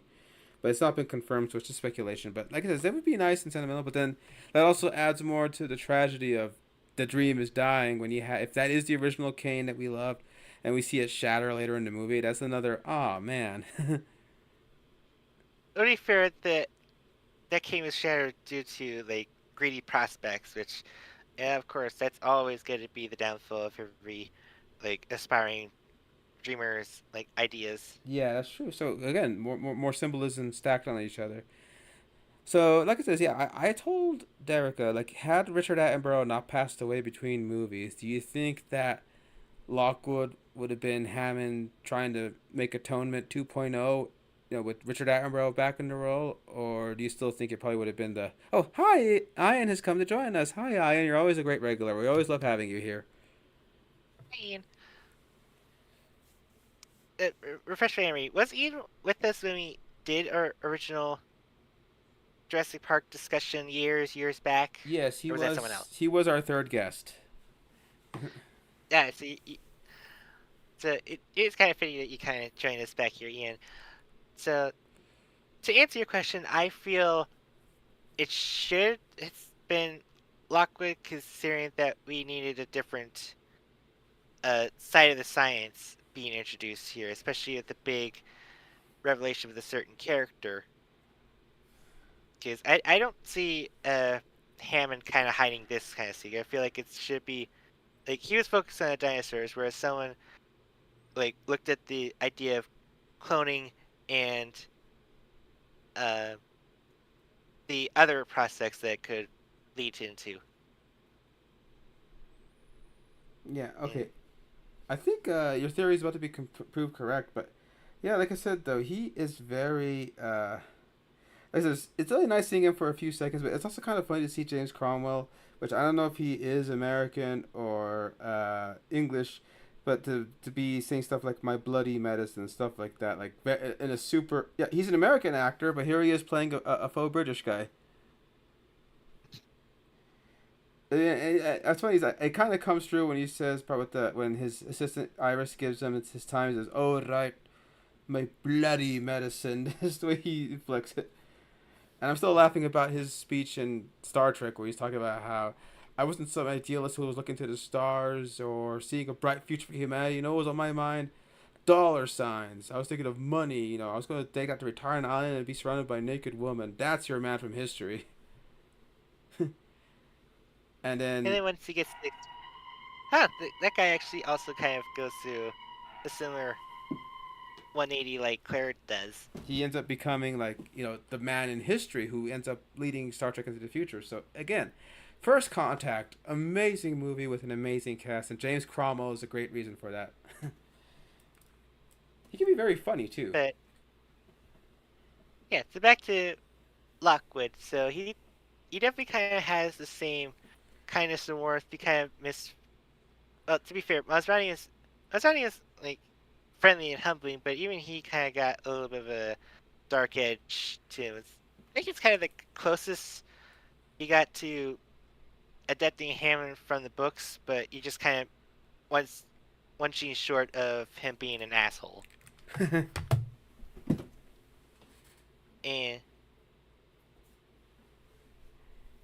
And with Lockwood, we definitely got to see like a fragile old man's like wanting to like make right with his falling out with his friend, like by saving his dream just as much as his dream was already saved beforehand. Yeah, and he seems And to. unfortunately, he meets the very ill-timed end to the hands of his assistant, which we'll get to shortly. But until then, any final thoughts on Lockwood? You feel? Well, like I said, though, he is very sweet, and I still remember that. He's very grandfatherly, which needed to be. But he's a great addition to the lore. But I'm sure some people might try to reconcile his lore addition to the lore of previous established stuff like Hammond's Diary and Trespasser. Pardon, yeah. And I don't think he kind of fits neatly into that timeline. But we're all used to trying to fit puzzle pieces where they probably shouldn't. I mean, look at people getting their heads in a twist trying to get the timelines of Bonanza mixed in with the OG. Like if there's a sacred timeline for Nintendo games, which is I'm sure all the Zelda fans are just looking at Which, each other which like is, James Franco and going, so it's going like first time. yeah, the first time meme never fails to make me laugh anytime I see it. I don't know the context for that scene is funny, but I'm just going, oh man, like uh, trying to make a cohesive Jurassic canon. I don't know, like it says, it's I think the idea I always go by is everything is canon and none of it is. That's kind of like whatever makes the story good for you in your mind. That could be your own personal canon. But official canons will always. We can never treat them as some sacred cows that can never be touched because Someone will always come down the line with a different idea, and they might be able to touch up that canon. I mean, look, just look at Star Wars for crying out loud. Hopefully, but one of these days we'll get back to that. But yeah, so we got the good side of the coin of this prospect of rescuing animals. Now let's see the bad inverse of that. Okay, I got the notes right here. Oh, sorry, my notes got sidetracked a sec. Okay, we're gonna go ahead and talk about Rafe Spall as Eli Mills, the benefactor of Lockwood's. That like he jokingly said, a man who was young and ambitious, to idealistic to lead this prospect, and he's I used to be both. And yeah, so like it says, he comes off as the like almost like a sonish character. He's like, do you think he's here to like really help this guy manage his money to help save these dinosaurs and all that kind of stuff? And he does seem friendly up front, but of course it is all up front because you start seeing. I kept joking for some reason. He reminded me of a bizarro evil Ryan Reynolds for some reason. I couldn't explain why. And it's so funny because Rafe Spall is English and his actual accent. When I saw him in behind the scenes talking, I went, "Wait, that's how he actually sounds like." I know, right? It's every other scene is like I remember the first time I was watching it without seeing the cast is like, wait, is did it? Why is Ryan Reynolds in a Jurassic Park movie? And then That's I'm like, and then some of the scenes it's like, no, that's not Ryan. That's like, who is this guy? Did Ryan clone himself by accident one of these days? and then I told you that that's one of two idiots who got lost in the cave in Prometheus when they lost the map. That's the other. That's Milburn, the guy who got his unfortunate encounter with the hammerpede, the alien wiener snake that broke his hand. Ugh. I remember we were watching Prometheus for Malian, and you were like squirmy over the microphone during the scene when the hammerpede went into his suit and everything. Ugh. But yeah, Yeah. it's funny. I find it funny that in that very same year we had two guys who were in Prometheus playing antagonistic roles in two movies that came out the same year. Rafe Spall as as Eli Mills here, and Sean Harris as oh crap, what's his name? The bad guy in Mission Impossible Fallout. That Solomon Lane. He was Solomon Lane, and he still talks and stuff. Oh, that dipshit asshole. I think I don't know. Solomon Lane is a way better bad guy than Gabriel. I think we all agree with that, especially after how that series ended. Guy didn't know how a freaking plane worked, but um, yeah. So like I was saying though, I just thought it was funny to me that I remember seeing those guys like, hey, it's those two dupes from Prometheus, and then they were playing bad guys in the lead movies of that same summer. It's a pretty wild summer. Yeah. So yeah, like I said, Eli Mills comes off as okay. I think if anything, he is definitely the Hammond book character personified, or more like Ludlow on steroids. Because Hoskins was stupid, but you kind of got where his his motivations were. Like yeah, he sounds crazy, man, talking about how millions of years of evolution is gonna give us the best weapon ever. So, but Mills, on the other hand, he's purely in it 100% for the money. Like just it's the money that needs to think because he talks about cost and expense because he talked about managing Lockwood's money, and then he talked about later when he's arguing with Doctor Wu about what's going on, about how expensive this whole thing sounds and how this whole thing is just seed money. Like this whole thing is trying to get toward bigger and better prospects that'll be more lucrative, more I mean, I guess it's almost cartoonish when you get to the bidding war scene, and you can just see the greed in his eyes grow. Like all that's missing is cartoon dollar signs literally being plastered over his eyes as the money rolls in from all the bids they're making on all these dinosaurs. Like he definitely sees them as something exploit. He even talks about how you exploited animals for money. The difference between you and me is that I actually admit it. Yeah, also missing is just the "We're in the Money" song playing in his mind as he's seeing those numbers rise up. What's funny is whenever I see that But we're in the money joke, I think of that bit in The Simpsons where Homer's imagining we're in the money while there's a giant King Kong in it. He's like, I'll do it. Yeah, but but yeah, this guy's a great ass, especially when he's like uh treating Maisie, who kind of snooped into his observations and then just like tosses her in her room and locks the door. Oh god, and it's so funny where And he. he keeps trying to save face. He's trying to feed, but like when like all the cracks starts forming, and even his boss is like, "Okay, I know what you're trying to pull here, and I'm going to have the police come by and escort you off in chains." He's like, "Yeah, see, I'm not the one with the non-working legs here, Gramps." On top of that, he talks about how it's funny. He thinks because he's so in his ways that he can't really be judged from people. Like it's not judged, it's be judged because he's saying like when they're trying to talk about how he's an asshole for money, he has to go back and shoot back about how yeah, look what you did with Jurassic World. Look at you. You trained raptors. You didn't know that they're going to actually use them. Like he was kind of like the embodiment of the capitalism that was going to eat their research, eat their goals to make this nightmare they're dealing with now. And he's just a buffoon, but not in like Hoskins was straight up an idiot. We can all deny that Hoskins was just a buffoon that was just ambling in the dark trying to make his thing work. But Mills is like he's just like I said, is all the worst traits of greed and capitalism put into an actual person who has a fake facade of being friendly when he's like giving Claire the lowdown on how to save the animals, and you start seeing the cracks form when he's trying to call about how they're behind schedule, and Maisie keeps on trying to ask about dinosaurs, and he just snaps at her in a way we go like, yeah, no good person would snap at a child like that. Exactly.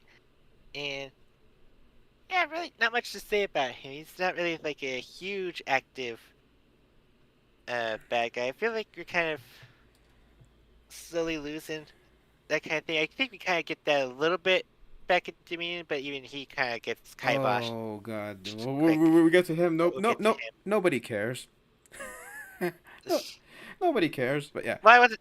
Why was it talking about Dobson? I was talking about his assigned Oh, one. that other guy. Yeah, yeah. Oh, him. Oh, the yeah. Yeah, actually, yeah. That like Ian puts out. That's how Eli is. Hey, I'm a bastard, but at least I'm self-aware. Which, yeah, when he's justifying himself, when Claire and Owen, you catch him about the whole dinosaur plot, and I still like it when he tries to like make a thing with taunt Owen. Owen grabs his arm, and he's all like, I think I'll break it. And then he gets a gun pointed and he lets him go, but then Claire like bashes his head into the bars. It's funny. I had an assistant. Probably deserved it. Yeah, I had an assistant manager that very young guy, younger than me, who worked at the McDonald's I was at. When he would tie his hair back and everything like that, he looked a lot like a younger version of Rafe Spall as Eli Mills. I couldn't help but laugh. And we were both Was he a Jurassic jackass? fans. He's actually quite nice. Okay, good. Yeah, but yeah, so like I said though, what's funny is he has no patience for the process. And it's also his arrogance and greed that led to him like putting something on the market that shouldn't even be on the market because this thing was wrecking even more though. Like the part when the bidder is talking about a prototype where they start yelling out numbers and he's even trying to say, ladies and gentlemen, this is not for sale. It's just a display model. And when the numbers keep growing, even Mills is all like, go for it. Like, Hey, the money's coming. Go for it. yeah. So it's like he is definitely like, yeah, we're kind of breezing over him because there's not much to say on him other than he's supposed to be the asshole in the suit you get in every corporate movie. Dick Jones, uh, Carter Burke, Ludlow. Ludlow. Yeah, exactly. So that's that's his role in the story, and he does it well. Like, I wonder if there's more scenes with the Mills that didn't make it, but he did allude to something about how Lockwood had some unholy act that drove him and Hammond apart before he goes into like murder him. And then going like, oh, geez, it makes you wonder I'm what. pretty, sure, I'm pretty sure he was kind of like buffing it up, just say like, "Oh, I'm not bad. These guys are really bad." In reality, it's like, nah, you're kind of like more bad than Well, they are. At least like they didn't. he straight up killed the guy. That's the thing, what I'm saying. Yeah, Lockwood may have done something that might have been morally ambiguous, but you just straight up killed the guy. So I don't know how you justify yourself in that. Oh, you gotta love though when he flatlines and he has to come back and to pretend he just found him flatlining and he puts on a fake. Oh God, get help!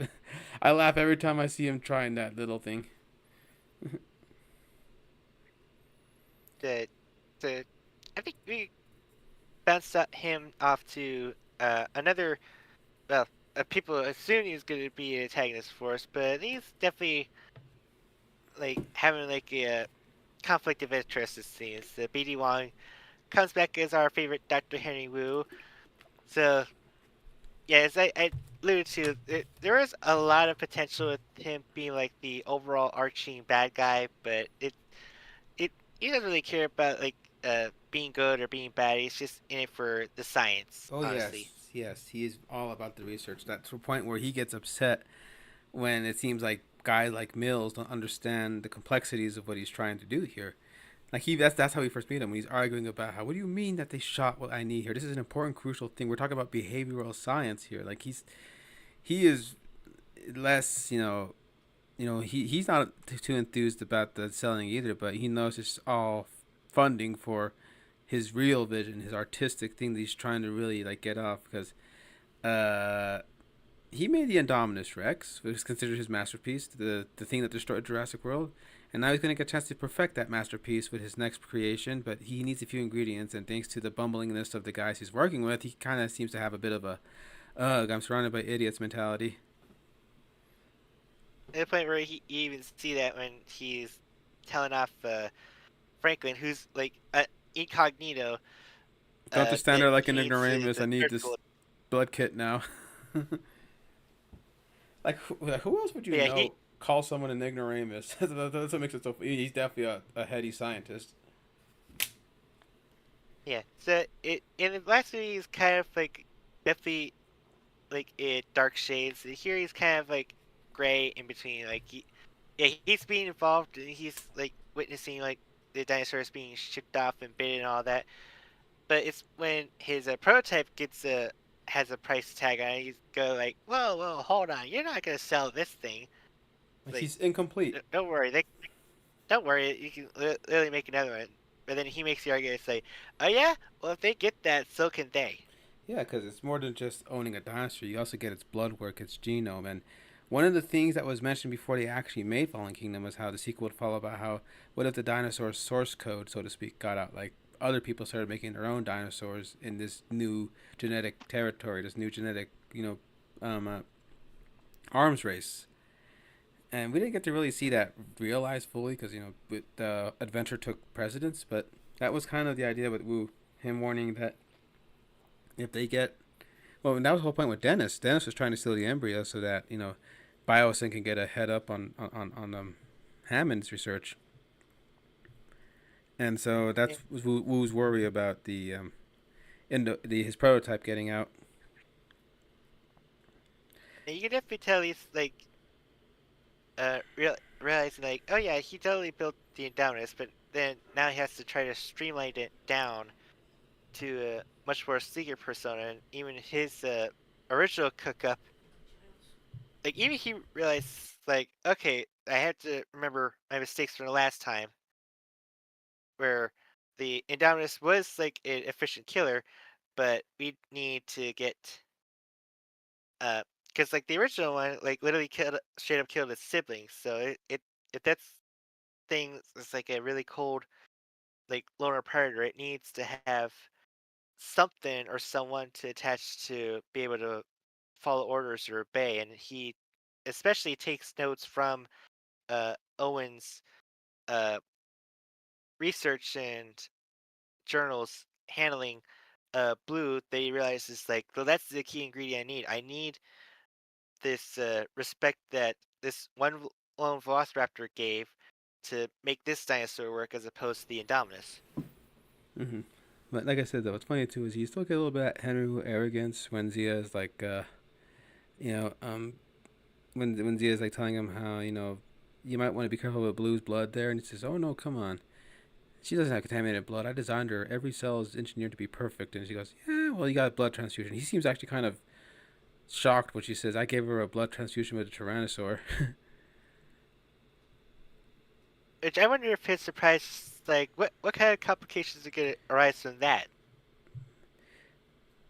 Mm-hmm. But given that Blue has second wind, it seems like the blood transfusion is a good thing. So, hey, there's some new dinosaur science you didn't learn. bunch of fusions could work out pretty well. But yeah, it's so funny that he gets knocked out and the guard hauls him to safety. That again, me and Ian had a running joke that is this the movie where Wu will finally die? We keep joking, and every time he gets away, the dinosaurs are like, "Okay, next time, Wu, next time." Yeah, because Uh, as we all yeah, know, in the novel, he met a very very grisly end at the claws of a velociraptor. but yeah, we pretty much covered as much as we can with Boo. So I guess we'll touch on another like lousy bad guy character played by Toby Jones, the Trump subject. I mean, this Mr. Eversol, who definitely doesn't look anything at all like a certain someone. Not down to the mannerisms, not down to the toupee, and oh, Well, okay, yeah, it literally looks like a fucking dead ringer, especially with the way he has his accents and pronounces like, excuse me, where's the dinosaurs at, huh? yeah. What's funny though is that there is a line earlier in the whole scene when they're talking about a news report talking about how Nublar is going to explode and how there's a small chyron and the chyron says President doubts the existence of dinosaurs. I'm not even sure there were dinosaurs in the first place. And I'm going, and I told Wait, who was president at that time? Quick Google 2018. search. Yeah. Oh, It's like, of course. oh, okay, of course it'd be that dumbass to say that. Yeah, but yeah, it's so funny though that Eversole was pegged by some people as a indictment of that by saying he's not an indictment of that character per se. He's just a businessman who makes his money exploiting stuff and doesn't care who he steps along the way. And if that sounds very close to someone you know, then as the warnings at the end of every movie says, all similarities are completely coincidental. But yeah, but Sure, yeah, wink, but wink. yeah, but Eversole is meant to be the one percenters, the guys who he knows very seedy clientele. He's the one that's running the auctions. I love how for him when Mills says you can make 8 million in a day, and he kept saying how that's a slow Tuesday where I come from. Like he tops in on the money and stuff, and he's played wonderfully by Toby Jones, who was Armin Zorla in the Captain America movies, and I liked him as Eversole, getting that he does have a showman's voice when he's describing every creature being come. Like when he brings out the Ankyla story, he talks about how it was considered. Paleontologists call it a living tank with plated armor. Like he does sell you on the dinosaurs, but yeah, like he says, he's the guy that Oh, bring. the way he introduces the prototype Indoraptor kind of, especially backed up by the music, which we'll definitely talk about. I got some words to say about this since I decided to kind of reinvigorate my ears a little bit to music, and I definitely have a pretty big take on that. I'm gonna say that your favorite soundtrack of the trilogy that Giacchino did probably would be this one if I had to guess. Oh yeah, definitely. Okay, but anyway, Mr. Eversole, yeah. So yeah, it's basically got the big jackass role of like having his comeuppance be at the end of a dinosaur, especially as the little auction house gets uh Crashed. I, I, I was I was about to say it was wedding crash. It's not really a wedding, but it's bit an auction crash by a rogue Stiggler Mock, the little Stiggy as we like lovingly called him. But yeah, aside from that, he just basically has just anytime I see him, I just had to like wait to go like, wow. So this actor managed to play two different fascist inspired roles. That's something. Yeah, but oh my gosh, like I said though, he does play the part role. I like the way he when he does his demonstration hands, he does this little thing with his hands. Oh. Now I'm seeing it. Yep. Yeah, but he did this thing with his hands where he was presenting. I present to you the Indoraptor, and he's talking about the demonstration of how it will kill someone, and it's funny. He knows the Russians. He knows, every seedy black market guy. Someone who wants it for hunting. Someone who wants it for food. That kind of thing. So, Oh my god, I was just fucking joking that he was being a subtext, but his subtext is a little bit overtext.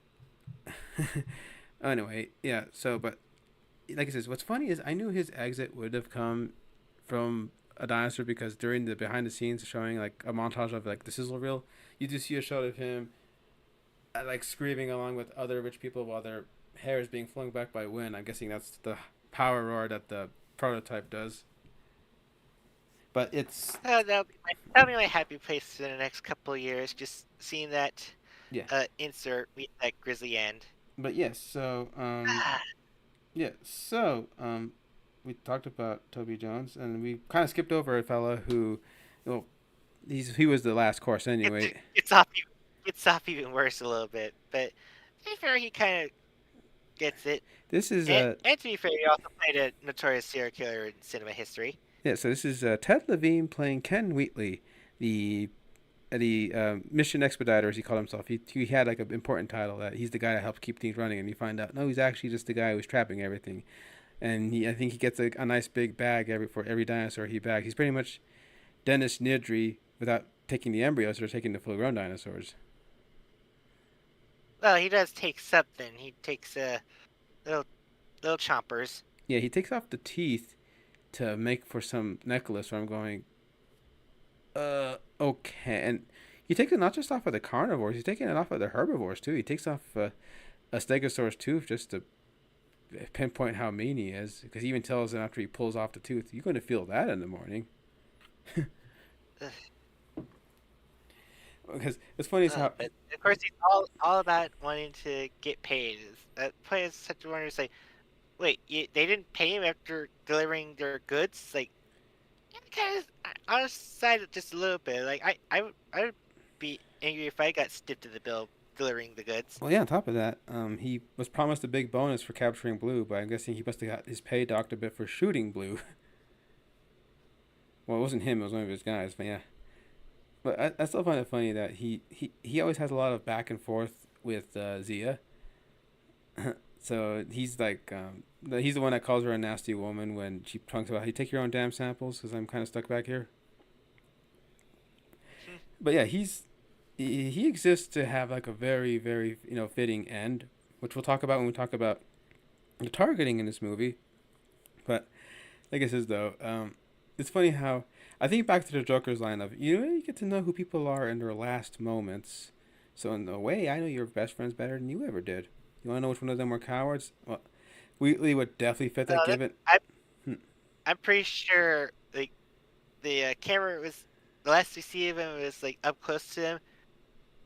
I bet you $15 he was pissing himself in his pants. oh yeah, like he was talking about how he's a tough hunter. He blows Owen after shooting him with a trank.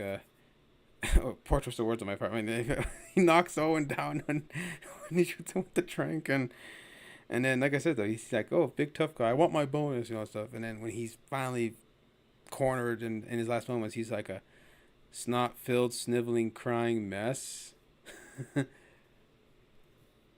But the actor himself, he was a pretty big champ, especially when he has to play off for his death, Oh, which they to make a note, they do kind of do like an old Hollywood trick where he has like his actual arm. the Well, it's green not screen. tucked away. It's got like a green screen thing, but he does kind of bend it behind his back as a stunt actor does his stunt arm for the dinosaur that bites it off for him. And it's like it's an old trick, but it's still effective these days. Oh, it works. And like I said, I mean, in all the advertising and magazine photos, they show that shot of him screaming while there's a practical dinosaur jaws like out of frame, looking at him and thinking, "Oh man, this guy's gonna get it good." But yeah, like I said, it's funny that how he starts off like that. Yeah, I'm here to guide you along. You think, oh, he might be the next Roland or something, and then he said, no, no, no. Oh God, no, he's the anti-Roland. No character has ever gotten on the level of Roland like ever again. Delacourt, that's the other guy we're talking about. Delacourt, Rene Delacourt. I know I just remembered him now, but yeah, the Dominion guy. But well, fingers crossed you might get a character like that in Rebirth. But man, I really miss Roland. Yeah. So we have also another minor character. What's but what's interesting about her is just how who she's related to, we have Geraldine Chaplin, as in, yes, that Chaplin. Charlie Chaplin, the daughter of Charlie Chaplin, um, stars as Iris, Lockwood's caretaker, and also the caretaker for Lockwood's granddaughter, Maisie. Who, And even though she has kind of a brief thing, it is kind of a nice, notable thing when directors like J.A. Boyena brings in actors who have like relations to big known stars and give them like a nice theatrical moment in the spotlight. And it's yeah, she definitely has like a little bit of a reality quality to her. She's kind of she definitely seems like someone's nanny. I'll definitely tell you that. but yeah, like I said, she there's a part where she corrects Maisie on saying Bath versus Both. You're not some wild animal. Yeah, I mean she is, like it says that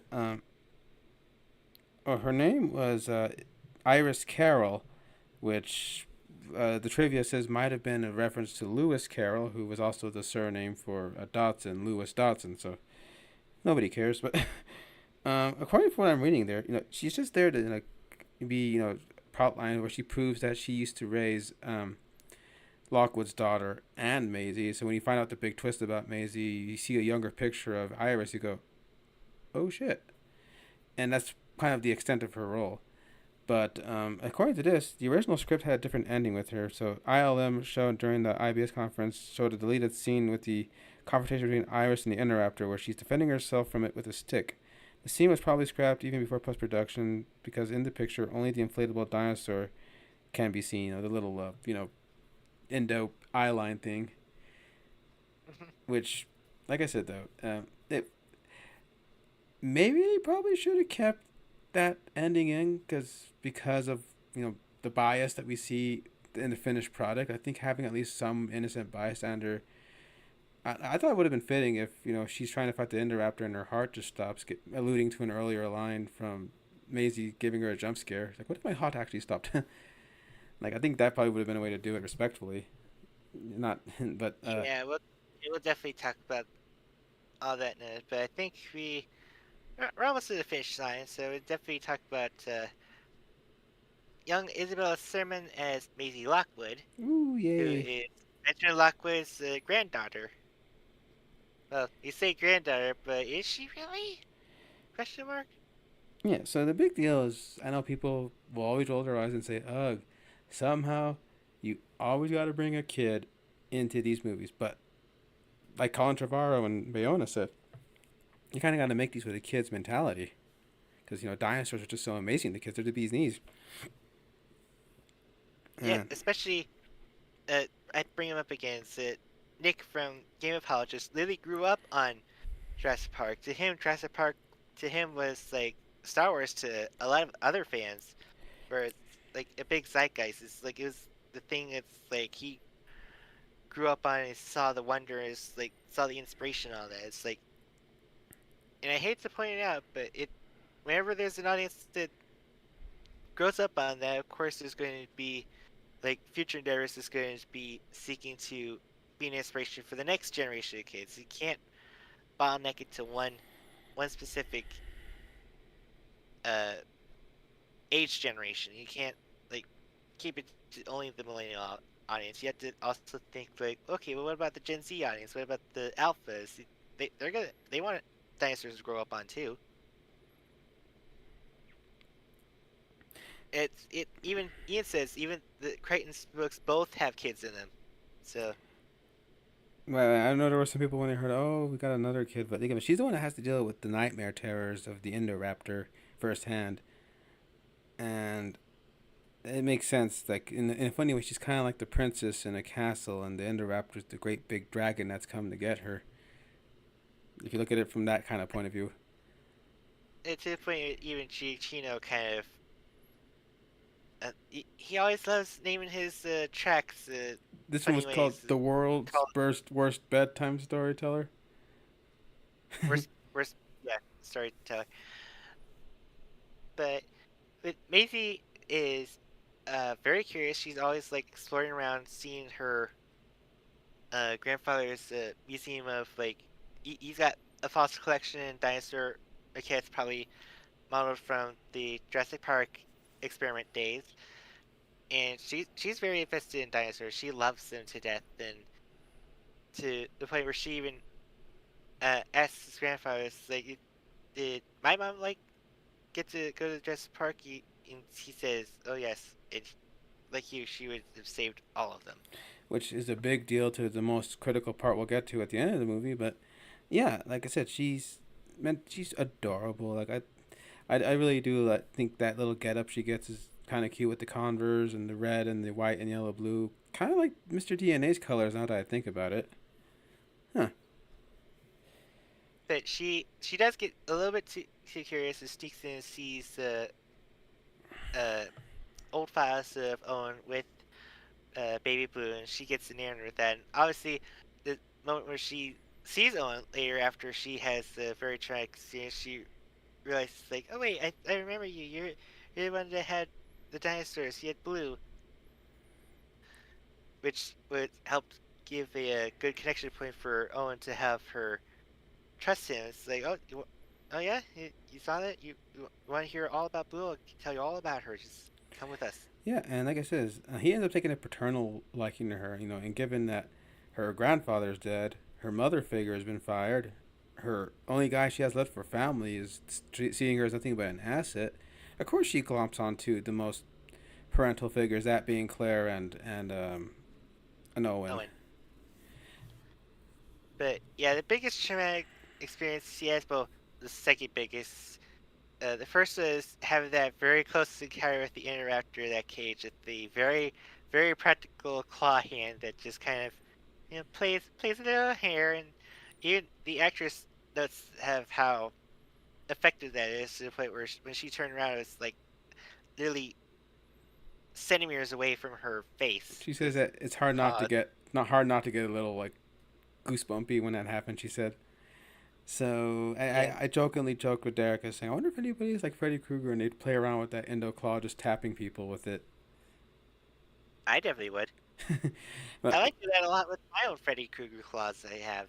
but yes, like I said though, she has a connection for the dinosaurs and affinity.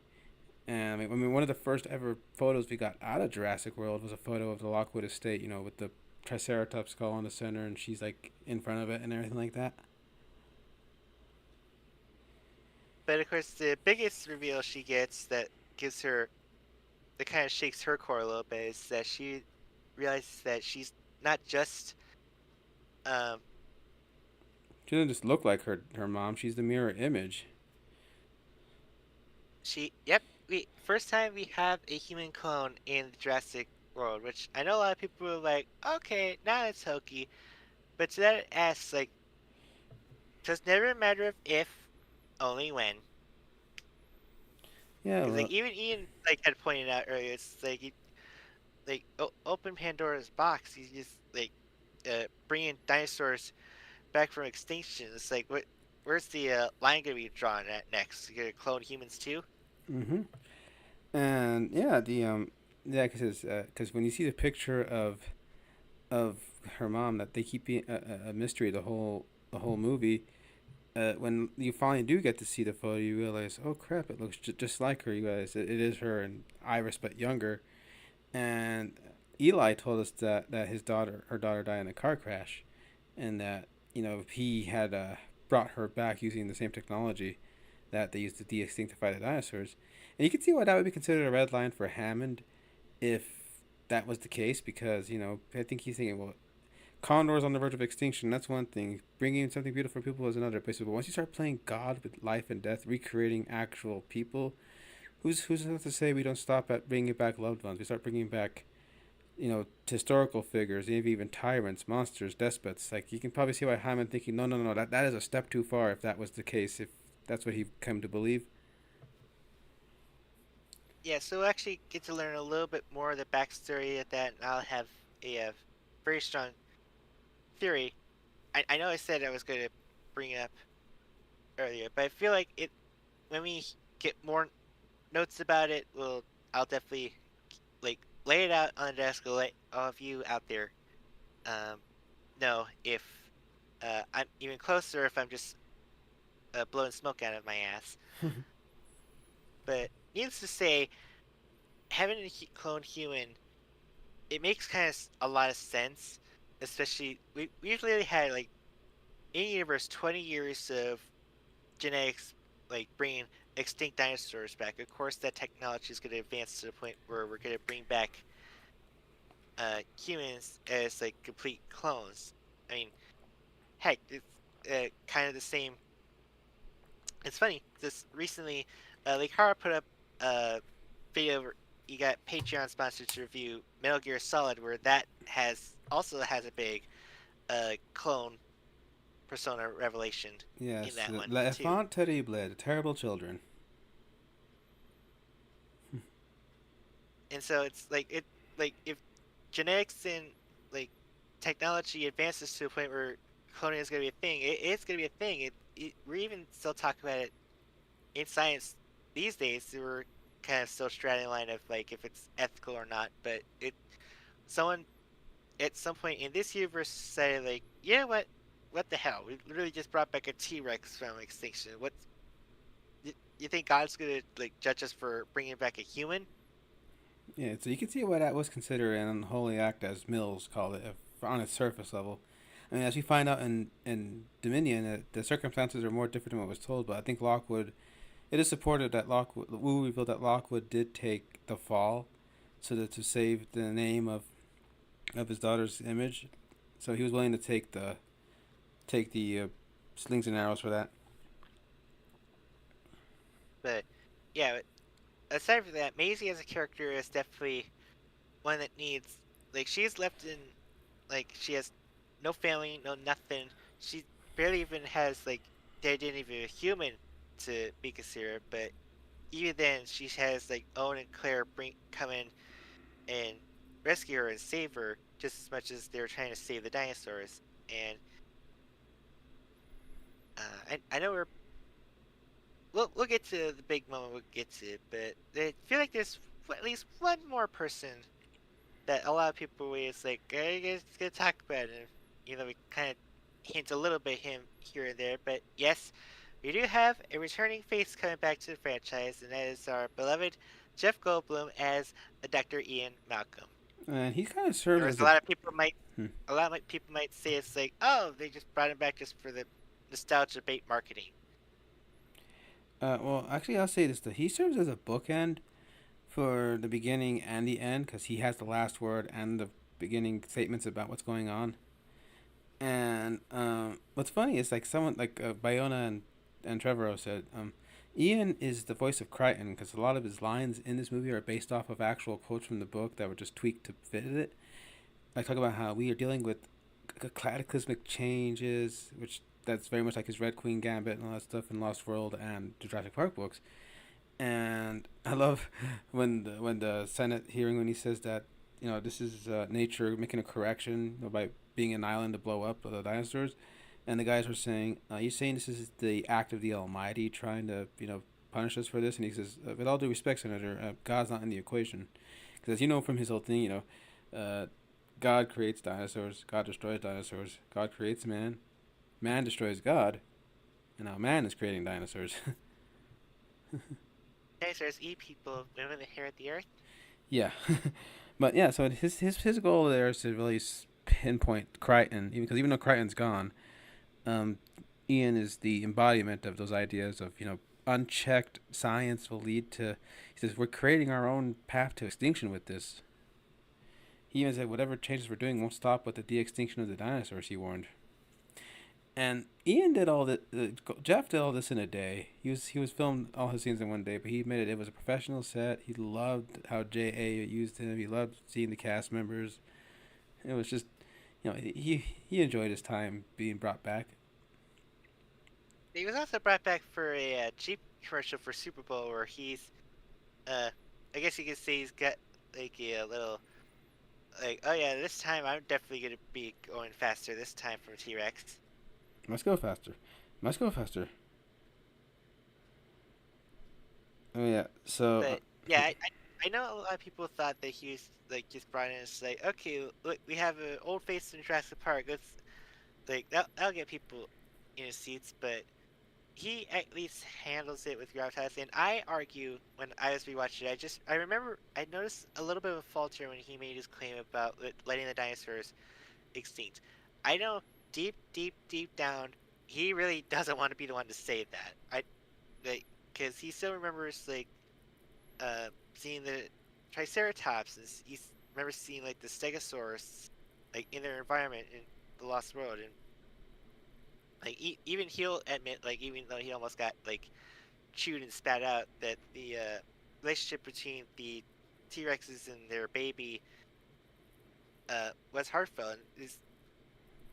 But is a lot of things in the deck that's not stacked in their favors. Like there's like definitely he is vehemently against bringing dinosaurs back to mainland because he still remembers San Diego. But and there's no island sanctuary. Sorna is pretty much like scrapped, and there's no island that they can like set up for dinosaurs to set up their habitats and all of that in such a short time. If they had more time awareness, maybe he would be up for moving the dinosaurs at a reasonable pace, setting them up. But with this tick-tock clock with the active volcano, he's kind of cornered to say have to give a statement. It's like, you know what, I think we have to, as hard as it is, we have to let these dinosaurs go.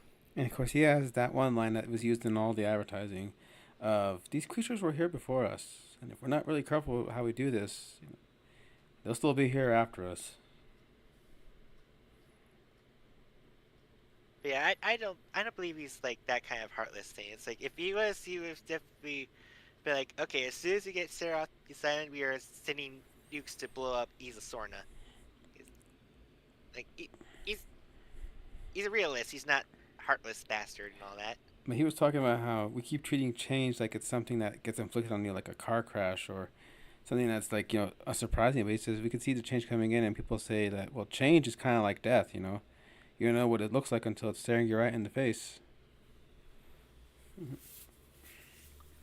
But yeah, it's lovely to see Jeff go again. Can't wait to see him like actually be a nostalgia bait for Dominion along with Grant and Fern. That's so funny that he said like the whole he gets to say the whole we've entered a whole new era, and every ad used him saying welcome to Jurassic World. One line I love when he says that we have been polluted by science and political megalomania. That's the way he delivers that line is such a Crichton statement. It's such a timeless statement now too these days. Yes. But yeah, So I think we kind of pretty much covered all the humans. So it's, as always, we get to I, tackle the main attractions, and there's really no way we're gonna be uh holding everyone up. We're definitely gonna get to the one that gets the biggest attraction. Well, alongside a certain big brood, but we'll get to him later. what was funny though, But I want to say though is our, that before we get to that, I'm obligated to quote this at some point every time. Now, you're gonna have dinosaurs in your dinosaur too, right? Every time, I'm obligated to make that joke at least once. Okay, but yeah, let's start off with blue. but yes, because So I went rewatching it, I was just surprised how central Blue was. Like she's the driving plot motivator. She is a great character, a MacGuffin. She's all this in one, and I'm surprised the she's, advert. she's practically the marketing, like especially with like all the toys and all the shirts and all that. There, blue is always there. And we actually got toys that actually look like Blue this time around. Because at this point, Mattel obtained Oh the yes, license. thank God. I, Actually, funny thing in the movie, you did point out that they had a throwaway cameo with the the crappy Hasbro. abysmal Hasbro T-Rex that was standing right next to the compy in that panning shot. But yeah, so Blue is the empathetic character. We find out that she's very valuable to Lockwood's efforts because Mills's efforts because she is the last raptor, but she's also the last raptor that actually had imprinting from a human that knows how to obey commands. So that's why she's a highly sought after commodity. And like he says, and she's probably the second most intelligent being on this entire planet. He said. And when we see her, she's a little bit defensive. Obviously, she's been on an island alone. Well, sort of, but that's the whole Camp Cretaceous thing. We'll talk about that hopefully In the later future. down the line. Not soon, in the future. Not very soon. We gotta catch up on that personally, but we definitely want to do a Jurassic tour with the Camp Cretaceous too. But aside from them, she was definitely all alone. She's basically without her sisters to work off of, and definitely 3 years without Owen. Of course, the human training is going to falter a little bit. You saw that when Owen first sees her and offers to treat, and it just bounces off her snout. It's like, But we knew was I that, supposed to do anything about that? and we know that she's not completely feral, because otherwise she would have torn his face off without so much of a warning. Yeah, Ian agrees that the toys for this one are great. They're a lot like the old character toys. Especially from the Lost World. But yeah, I'll say this does that. You don't call, you don't write. How else am I supposed to get your attention? Man, I always find ways to quote that Victor Creed line for some reason. I don't know.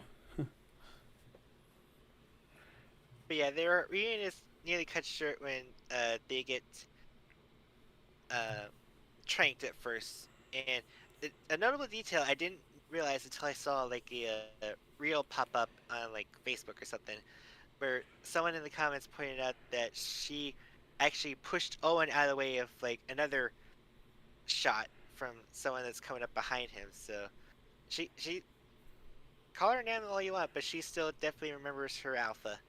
Let's actually, ironically, this whole movie kind of proved Hoskins right. The whole bond How about between, the basically like the wolf pup? yeah, and on top of that, the Indoraptor was the weapon he described, eating the enemy camp, boot belt and all. Yeah, so But yeah, unfortunately for a big part of the movie, Blue gets fatally shot, and oh my god, when I first saw it, I nearly like had a heart attack. I can't believe they showed Like, that in the commercial. That's the thing. well, they didn't show the actual shot; they just showed the trank shot, No, no, no, no. essentially, but not the gun. The second trailer did.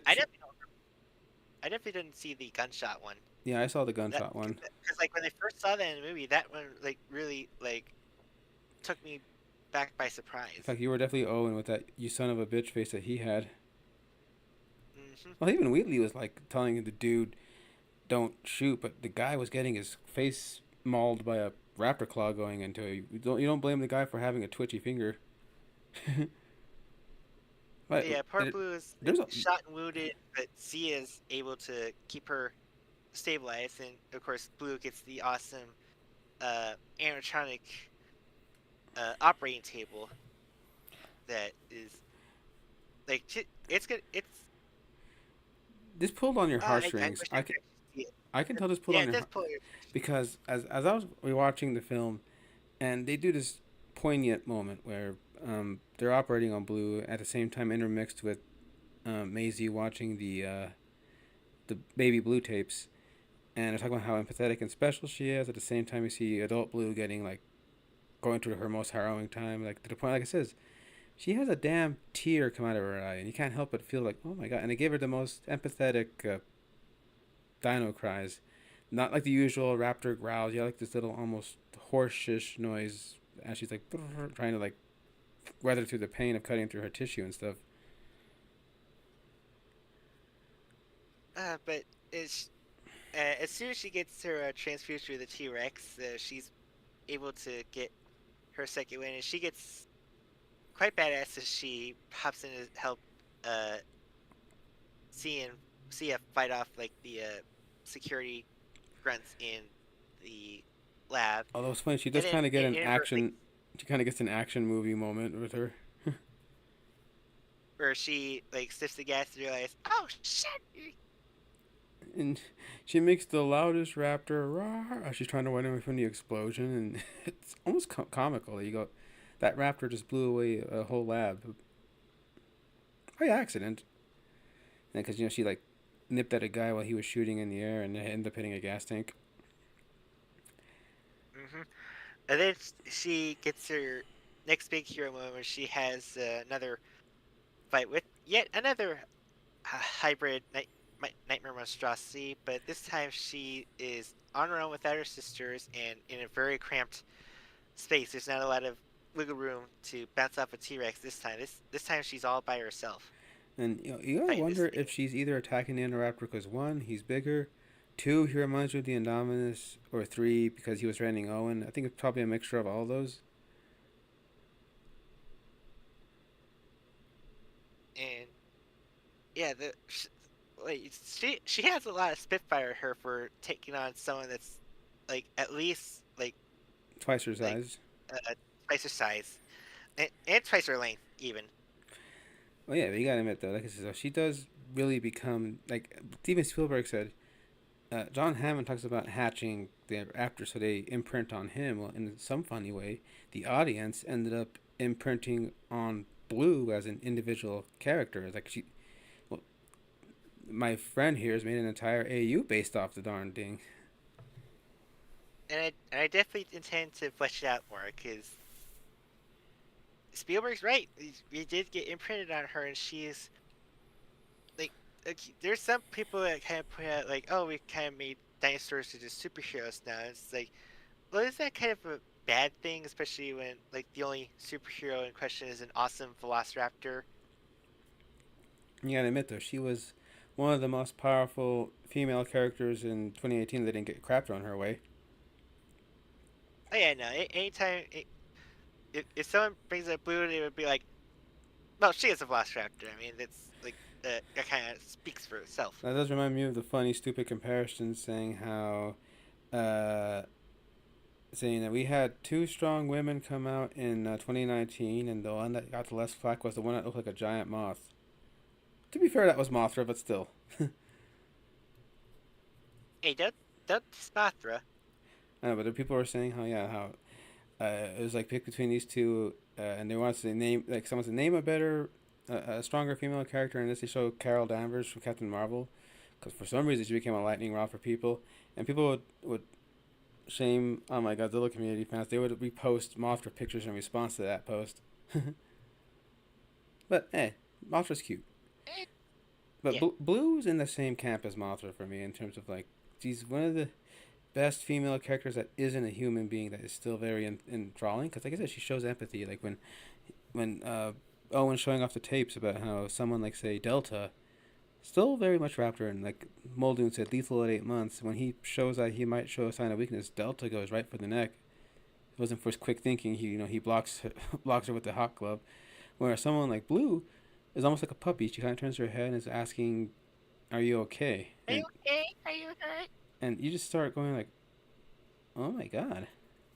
And that blue puppet just, oh my god! I just CG mixed with a little puppet that Chris Pratt had to interact with. It's just still so well done, and she's so chibi, so small, man. When you saw the previews and they showed that brief clip of Owen petting baby Blue, you thought, "Oh my god, my heart's gonna melt at that scene," and sure enough, it did. And of course, the marketing department went around and capitalized off that. Where I think there's like a certain toy that they kind of did where like you could it's kind of like about the same size as Baby Blue, but there's also you can insert your hand in and kind of puppet her anyway. Not in a way that makes it obvious that she's a puppet, but it's kind of the same way that Universal parks handle like baby raptors, Well, where like they have a way to hide the puppeting insert. well, you know that Baby Blue made an impact because Beta exists. Obviously, Beta was meant to keep going that momentum of oh, cute baby raptor. I still remember when I first initially called her Azure, like Aww. Spanish for blue. And you still say it still But stays, even though we call her Beta. Like, hey, it still stays. So, my head headcanon is that Blue named her Azure, but then she learned that the her daughter learned that Blue her mom's code name was Beta, and she says like I want to be that. aww. So, anyway, so the Blue has more moments, more intimate moments, and she does get the last shot of the movie, whereas Rexy got the last shot from the previous movie. The last shot you see And here, speaking of, the last shot you see is a blue barking her turtle borks right over a California suburb. I know every chance we get, we will not laugh over the fact that the big famous raptor bark was partially made with turtle borks.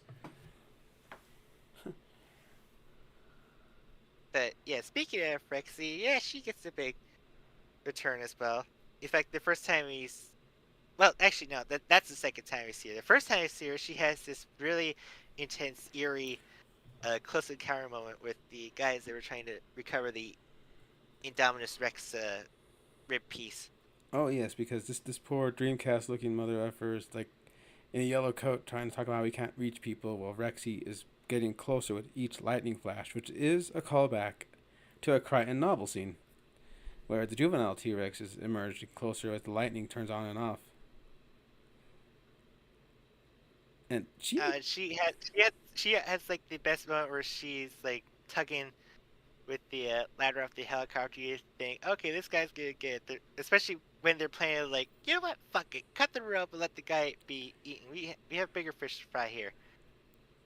But before they can cut him off, the ladder breaks beneath him, he and thinks he gets Rexy away, is kind of left with but we'll the left of the lower half of the wishbone, and of course the guy gets who gets the bigger half of the wishbone, but Moira. yeah. But I was gonna say though that uh the the helicopter scene must have made an impression because the first one of the first posters that wasn't just the logo was of the T Rex biting on the ladder while the helicopter is like in free fall, which it goes hard as an image. It certainly is. But yeah, the moment I was originally going to say the first time we see her, but it's clearly a second, is when she uh, overtakes the car tourist and has that defiant hero moment roaring before the volcano explosion kind of rattles her eardrums. What's great is there's this great moment where it's a very character driven moment where as she's roaring in triumph, like, hey, I'm the top dog.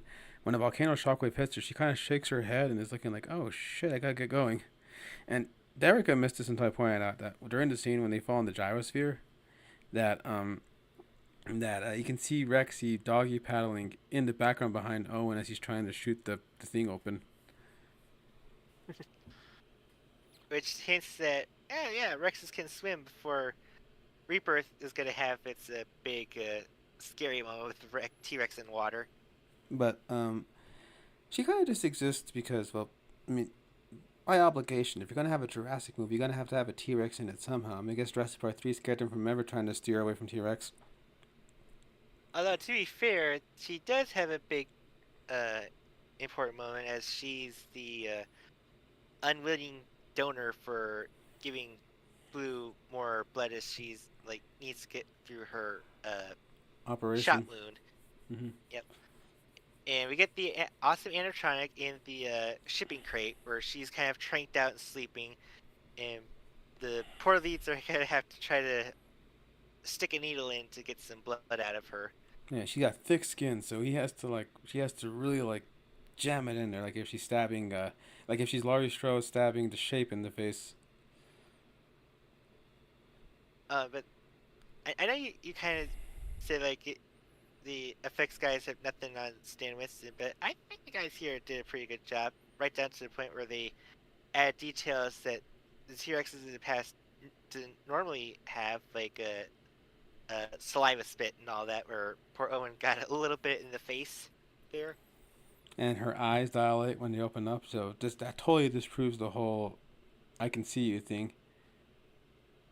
Cause she freaks out the minute Owen's like right next to her eyes, all like trying not to startle her from awake, and her eyes kind of are half awake. Then she opens up and realizes, "Oh shit, I have someone on my face." I just realized she kind of reacted anyway, like anyone would have if like they saw like a bug up close to their eyes. Oh yeah, pretty much she's freaking out like if a spider was on her cheek. But I think it's a little. The movements are because it's done more like a puppet with a crane. It does look a little more Walking with Dinosaurs live tour than Stan Winston's living, shivering, you know, animatronic behemoth. But I think for safety reasons they used a hand gyrosphere way of doing it versus powerful hydraulics, where if the powerful hydraulics go wrong and go upward, poor Bryce Dallas Howard will be smeared against the top of the shipping containers. So I guess that's why they had to use the movements that they did. But the detailing is great on it. Mm-hmm. And to be fair, they can animate it as like, well, she was just recently Jack. Of course, her body is just going to be a little more stable than the Stan Winston ones. Mm-hmm. I do like the detail And then that when she tries to get out, her feet claws like scratch against the grating like chicken claws. she gets another big moment where she is the one that helps take down little jackass Ellis. What's funny And is that's almost kind of a callback to the Lost World. what's funny is that It's- she also has a cute little moment where she's the first one we see put into the auction house by shocking her into a place where there's a goat waiting for her. So little callback there. What's funny is and as she's eating, you see the leg of the goat hanging out of the mouth before she slurps it in. It's kind of like the if she chomped harder, the leg would have been severed, just like the one that fell on top of the Explorer. But yeah, but like I said, she does get the one to eat Mills and do the whole T Rex roar when dinosaurs ruled the earth pose again. it's just funny. The entire scene for Ellis's demise, there's like so many facets of like how he's gonna go. It's like, is You he see the gonna compies, is he gonna be killed? Is he get well before that? Is he gonna get killed by the stampede, squash like stampede? Is he gonna get killed by like a flatlining car? But is it gonna be the copies or is it the car tourist that's Carnotaurus poking walking in his the head background? Literally, just I honestly thought the Carnotaurus was gonna get him. Then like I don't know. out of frame. Yeah, John Cena moment. and he is, unlike Gennaro, who had a quick chomp and he was gone. Mills was screaming the entire way until Rexy tore him apart, and a piece of him falls into the Carnotaurus's mouth. And of course, it's very fitting that our girl Rexy, the icon of the series, is the one to smash the last remnants of the Indominus beneath her foot. Like, no more hybrids. And then D-Rex is all like, allow me to introduce myself. To be fair, that's not a hybrid. That's a mutation. Okay, but Totally different thing. yeah, but yeah, like I said though, she is there for the iconic moments, and then we probably go on to another nostalgia dinosaur from this thing, and this is The Brachiosaurus. she has She two scenes that are memorable. The first being when Zia first sees her, and it is treated with as much gravitas as it's a dinosaur scene from the first movie, to the point where they In even fact, I think it's even more stronger than the original one, especially as one, she's the first dinosaur we see when we land on this dilapidated island, and we originally saw this park as grandeur and glory. In fact, I think this park got more of the Lost World treatment than the Lost World did, if I'm being honest. Where it's kind of like getting overgrown and moss and overtaking it, and of course, like the along crossing this iconic place in front of the John Hammond uh, the Innovation Science Center. Innovation Center is this classic old girl, and she's just like minding her own business. And honestly, I think she looks hell of a lot better than the original one. It's like Well, of course, the CG she's has kind of like evolved. got like she's definitely got a lot more dimples and ruffles and all that, and she just looks glamorous.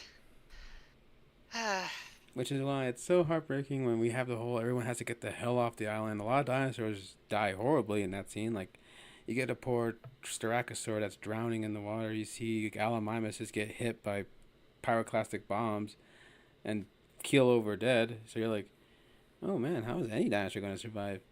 And then, To be fair, they managed to get a good handful of like all the species there. It's kind of almost a demented Noah's Ark way. so Oh, except one.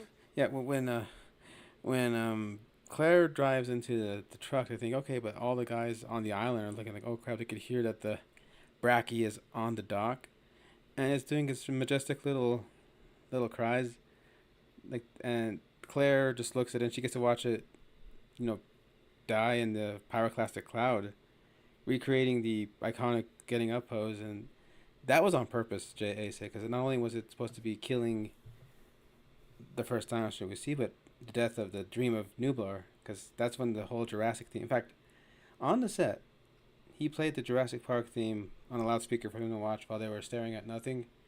And the emotion from that music, as he was telling him what they're seeing, is what made Bryce Dallas Howard have that strong tearing up look that she has while they're looking at the. I don't know, like hell. Even the Mercs saw enough respect to like take off their hats when they realized that that poor thing's not going to get off the island. That killed me the first time I saw it. It's like, oh. It's still. I heard you. I heard you during this viewpoint too. You're trying not to be loud about It it. hurts to watch. I don't know why I decided to draw it, but I feel like, no, this moment, of all the things in this movie, this is the one moment every Jurassic fan knows by heart how much it hurts, and they'll never forget that moment. Well, like I'm sure on your people reacts videos when they get to that part, they're probably a mess. Yeah, Well, it like I said, they certainly are. but like I said though, it's supposed to be a symbol, not just the death of that particular species, but like I says, just of the dream, the island that we remember. And so this is a way of you saying with a stamp, it's past, it's The gone, park is gone. and I think that's why I also chose to go with the title. In fact, it might have been a little too much if we had made that our centerpiece instead of our hilarious Bill and Ted Gyrosphere launch. I don't think we'd be able to be okay with that being our thumbnail. So that's why it's in the back. Yeah. So Ian says my brother's girlfriend at the time bawled her eyes out. I sure hope so. That means she had a good pulse.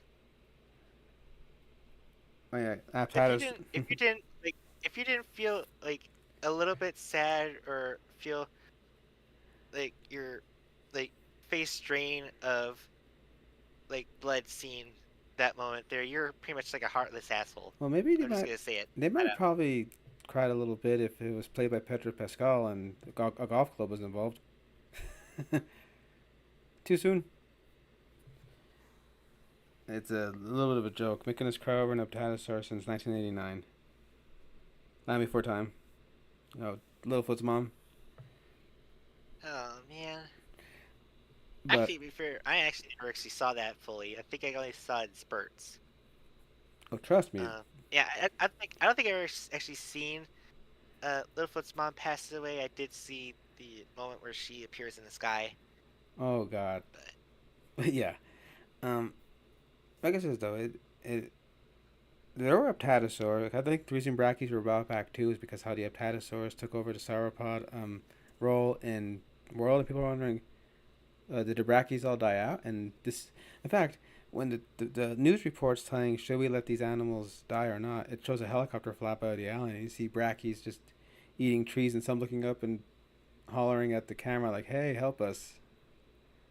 Like so, of course they have to oh pick that. man, They have to pick that dinosaur too. I'm pretty sure a Brachy got off the island. I would hope, but no, he's too big to even put in any of the cages or the estate. So,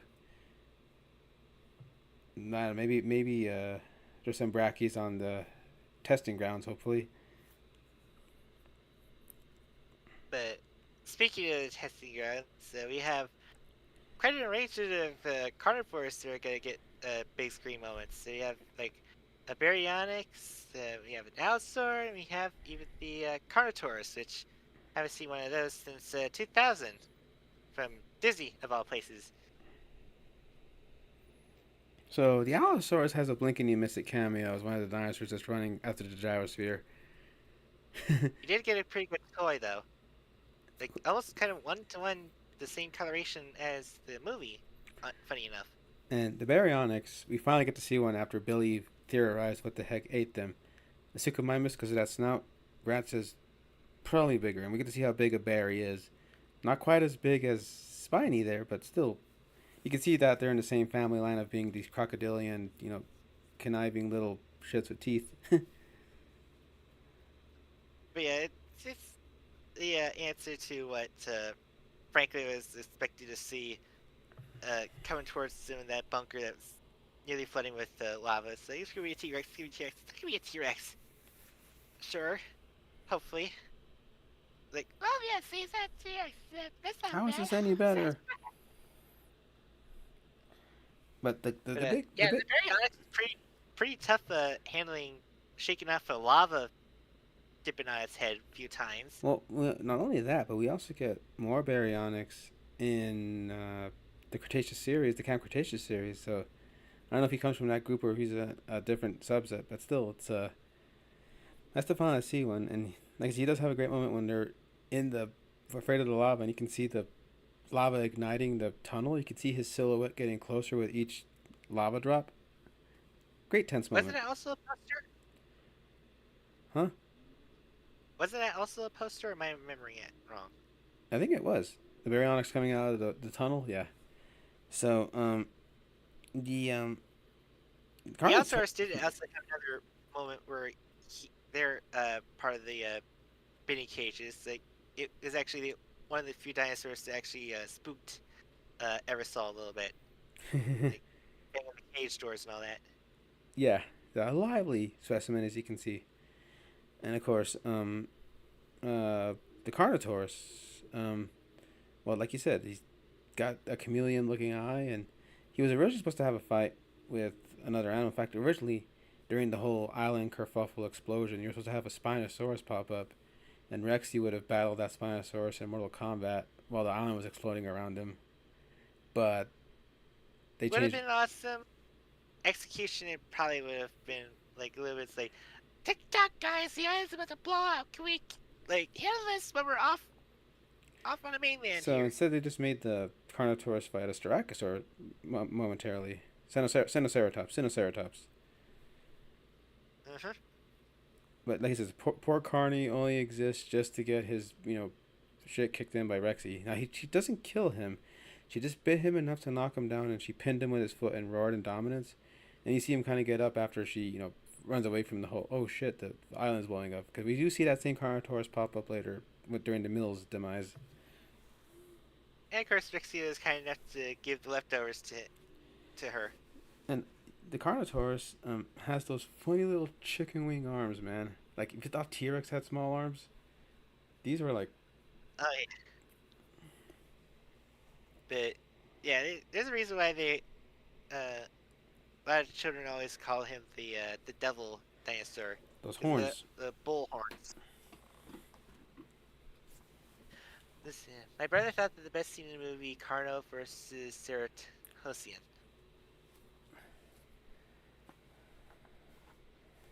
Ian says. But yeah, So, it's always fun to bring more Carnosaurs into the mix, especially when returns from their last big moment in the last movie. Moira comes back for her big moment. she has two moments in the whole movie. I feel like I keep saying that for a lot of the dinosaurs in this movie. Like, oh yeah, this dinosaur gets 2 moments. This dinosaur gets 2 moments. So she is seen at the beginning of the tense climax to try to, openly try to open the mosasaur cage, and everyone's convinced that she's probably dead by now. It's been 3 years. And I'm guessing stupid dinosaurs fall into the water enough for her to eat. So I mean, she does have a pretty good water to surface reach when she grabbed Ingrid. yeah. So what's funny is when they collect the bone of the Indominus and send it up, you see the first hint of Moira by the lightning illuminating this giant shape swimming overhead. I do have this humorous thought where she's kind of like looking at these humans like going like,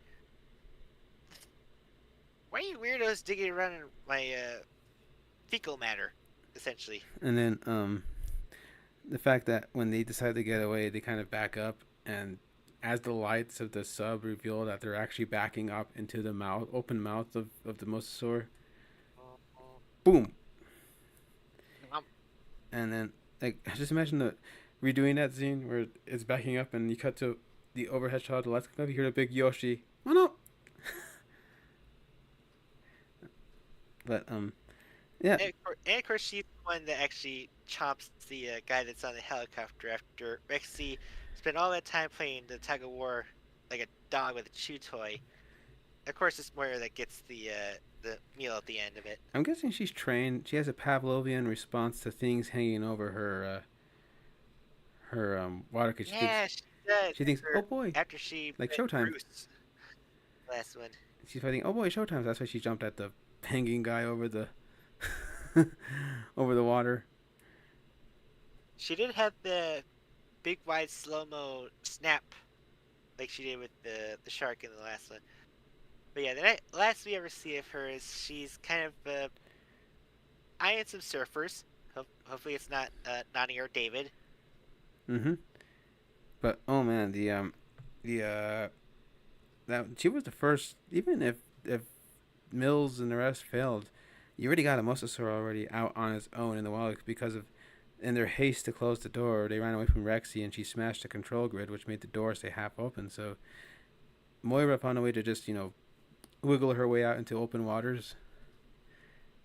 Now that does make me wonder if she hadn't actually escaped, would she have been able to survive the island blowing up, or would the all the gaseous smoke actually make its way into the water and affect her? That's a good question. A lot of animals survive mass extinctions. Maybe a lot of the shake up and earthquake rumblings could have still like disabled the gate a little bit. Either way, I think she would have definitely gotten an escape out. Hell, now I'm starting to have an imagination that she would pull a free willy movement of like jumping over her enclosure out into the open water. Oh, now we have the small the small hero here, an underdog that ended up becoming a fan. I mean, I think the marketing or Bayona was in love with this thing because all the advertising had this little sucker, the Sticky Moloch, Oh, yeah, kind of a cousin of the Packy. A lot of people kind of probably mistaken her as like a tiny Packy, but nope, it's a wholly different dinosaur. And when I argue, is it has a little bit of a sterner skull as opposed to Packy. Like, you remember the Packy in Last World managed to dent a jeep so hard it knocked a guy out the opposite window of that jeep. But here, this little tiny little thing is like half a like it's basically like as high as like Owen's thighs almost. And yet this little thing is able to run through and just like Break a brick wall. charge and ram, go full Spider-Man Rhino on all these beanie guys and break down a brick wall. Oh And man. then like every time it bumps into the wall, it's just kind of like shake your head. It's like that's clear sciences. What's funny though is how I mean it's almost comedic. You almost hear in your mind bowling pin sounds every time she runs through the crowd of the 1%, sending rich people flying left and right. I had to imagine someone on YouTube had to do that. If not, I'm charging you to do that, bro. All right. So, but yeah, like I said, though, that thing is adorable too. I mean, there's a reason why if you look at our thumbnail, it's kind of front and center. But it's actually the reason we're flying through the air is that the Sticky Moloch hit our gyrosphere. It, it would with her power, she would definitely like knock that gyrosphere like sky high a little bit. But yeah, so I feel like I covered all the newcomer dinosaurs here. There is one we've been saving, the big crux of this movie, The perfect predator, the weapon of the future, made from pieces of the past, as Eversole put it. the Indoraptor. What do you think of the name? Hoskins, as I was about to say, Hoskins' pitch brought to unfathomable life. So the Indoraptor, I, it's it's obviously just like trying to cash in on the Indominus Rex thing, but here at least I think I remember Doug Walker saying that, well, at least this time they're being upfront saying it is a raptor this time.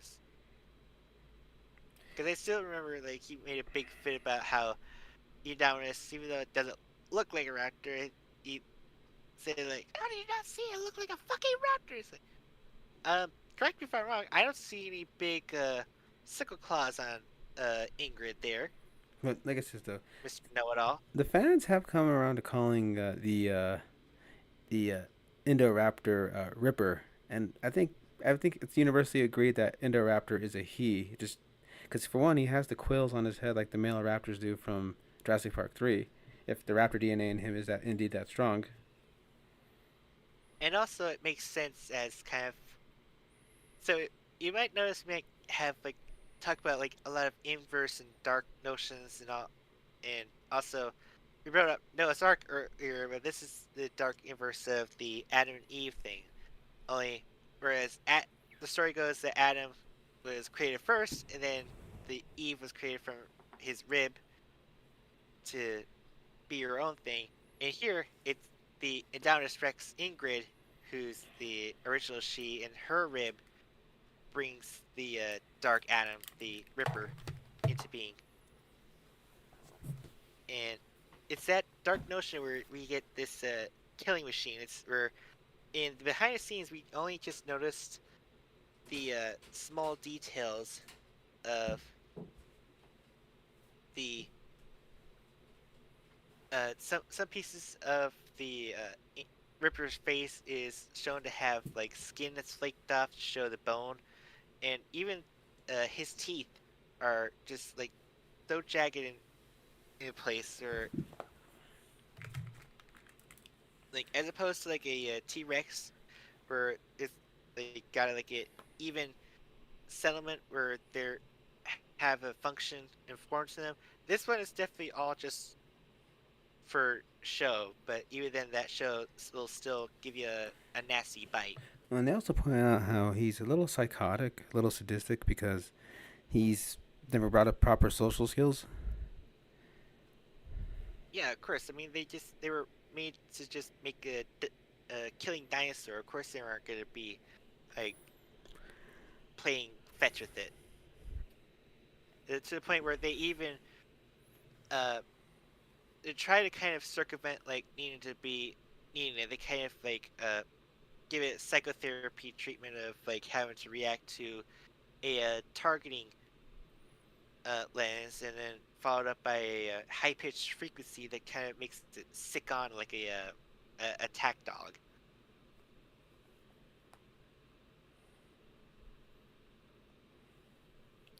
And then, of And course, there's a deleted concept that showed that he was play with the skull of an employee who met a bad end at him years ago.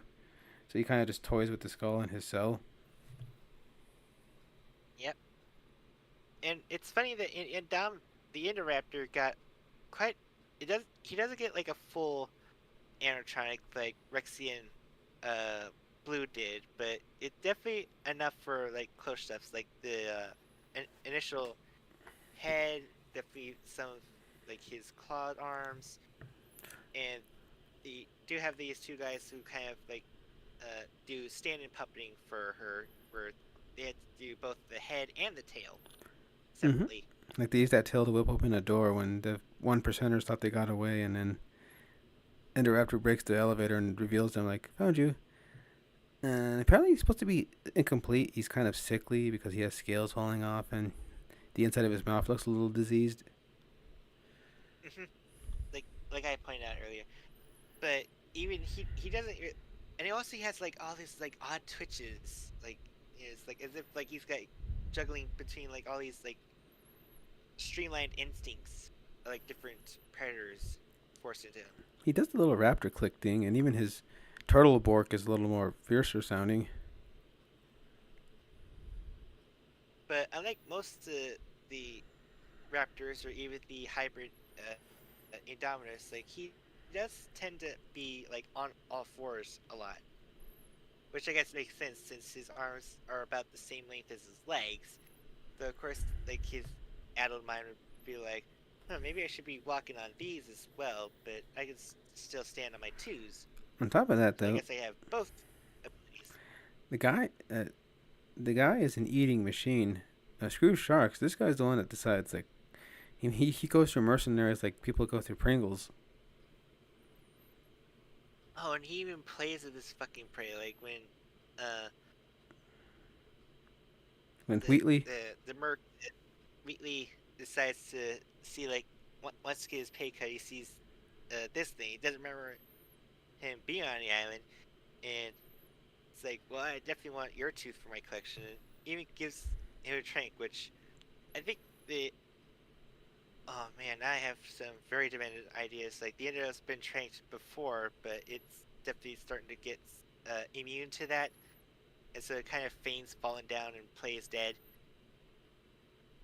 And even play with his food a little bit, like he's waggle his tail to distract him, and it just gives like this little grin. It's like, yeah, that's it. You play like a fiddle.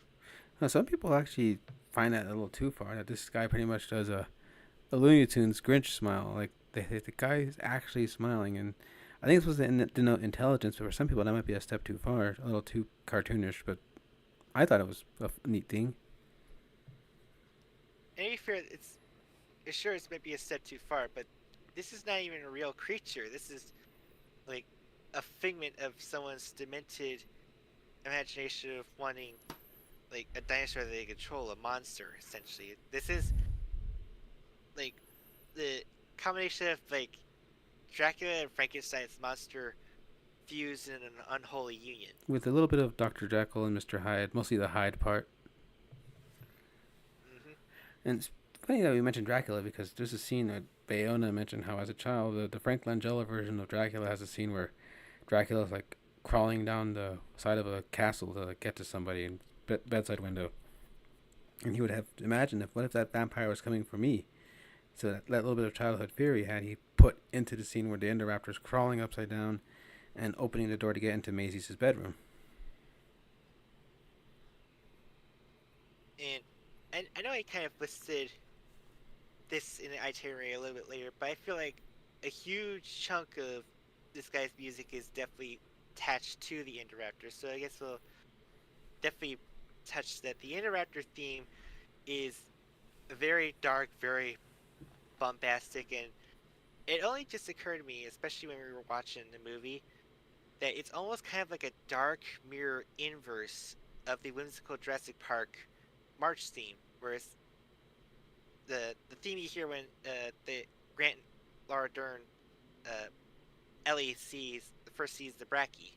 You know, it's kind of like it's got that swell Right. going, and it's like the type of music where instead of being like the like a childhood wonder dream come true, this is the inverse. This is the traumatic nightmare that's birthed from the dark black abyss corners of the kid's closet at midnight On on a top, dark stormy night. on top of that, the image of the Indoraptor claw climbing up on the shingle before he gets up on top of the rooftop and roars with the moon behind him is such a hard shot.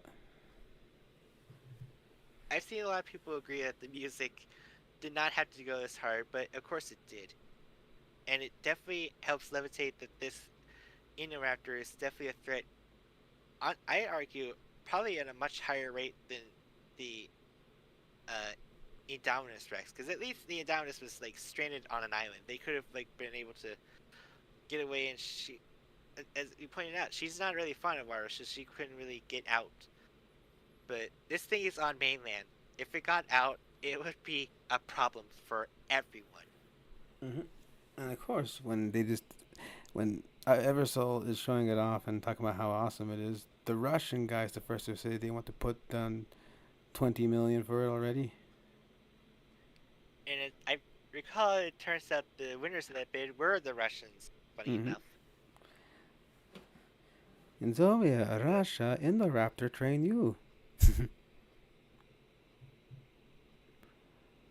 But oh, yeah, another scene that kind of stands out to me, aside from the one where Indo's like up in the rooftop and then comes down to stalk Maisie in her bedroom. The scene where after we had this moment where the heroes have to hide in the dark, which kind of confused you a little bit. It's like, well, that isn't that gonna give the Interruptor a lot more uh Cover. ground cover than you guys? But once the lights turn on, you see Maisie looking in the glass, and then you see her reflection, and then you see Thunder Flashes, it's like matched to the Dominus. It's like two different aspects of like uh science. One that's gone completely rogue, gone completely like Frankenstein's monster, and the other is just like they had good intentions, but there's the implications are still just as hefty and weighty as the Indoraptor. You still have both your angel and your devil in that scene. Yeah. And Leave it to Blue to come in and rescue and give this jackass a what for. let me Oh, see. it's the final standoff between the Indoraptor and Owen. You'd think like, okay, so actually it's funny. It's the when the Indo's on the glass, it kind of almost is a callback to Sarah Harding with the RV windows, where it's like every step it's glass crackles, and so Claire and Owen get an idea like, okay, let's lure the Indo to fall into the glass to the point where Claire literally has to aim the trigger gun on Owen, and he's all for doing that. Behind the scenes, you see Chris Pratt literally doing in one take doing the slide underneath, but unfortunately, it's not enough to. The Interactor is a little bit too clever for that, and it's able to get a save. But Blue comes in to recover, and of course, the uh, comeuppance for the Interactor is that it gets impaled by the fossil of an actual dinosaur from long, long time ago. And you gotta admit though, it's like it goes back to that unused Jurassic Park ending where Grant shoots the skeleton and the skeleton kills the big one. Well, now we have a big one being killed by a skeleton. With the help of the raptor. And of course, But we yeah, joke that thank God that thing got killed. we joke that the shot of Ripper's body on the horns with Blue roaring triumphantly, we go like Blue wins fatality. So it's like the pit, only instead of spikes, it's Triceratops horns. That'd be good. Another realm. If you have a dinosaur museum level, have a stage fatality where someone gets impaled by horns, please. But yeah, another great dinosaur villain, and a great job for Michael Giacchino for having most of the music wrapped around themed to the Indo. Where even Josie kind of started this all off with the little piano uh, score with it. Yeah, I believe that that little bit represents Maisie's theme because you hear it prominently when she's meeting Owen and Claire. In fact, why do you think the Endo seemed intent on Maisie above all else? You think he recognized some sort of kinship or something? Or Well, what? it Hmm. was one of the first things it's seen in a long while that's was standing so close to its cage. But speaking of kills, we should probably talk about the nature of the kills in this movie. Ah, yes. So, as everyone remembers, in the last movie, we had one notable death that kind of set up a lot of audience to kind of be in a tizzy. The fate of Claire's original assistant, Zara, who not only got pecked by a bunch of flying dinosaurs, the Pteros, but also got dropped to almost get nearly drowned on by them just Pteranodon. kind of like the pteranodons, like kind of like giving her like almost kind of like a barbecue dip treatment, but then literally gets flattened in a snap jaw of the mosasaurus, where people was like, okay, yeah, we know it had Eddie Carr get like wishboned by the T Rexes, but that was like overkill. It's like, even what did she even do to deserve all that? even though Katie McGraw was all for it. As you've mentioned before, but yeah, I have a feeling that the studios kind of saw that like argument when like, okay, you know what? Maybe the actors have a point. Maybe we should just kind of save the dinosaurs' kills for people that earned it. Which that's kind of which that's nice and all, but that kind of takes away the urgency and the danger of dinosaurs being with, like in the same room with their main characters. If our main characters aren't in any way going to be like threatened by dinosaurs just because got angels on their shoulders being the dominant force, then we're not really scared of them getting their death, honestly. Hmm. Like even the closest we get is like Claire getting like uh Ripper like doing his impromptu Dr. Knee jerk test with his claws, but even then she's like found standing on both of her legs like 15 minutes later after that.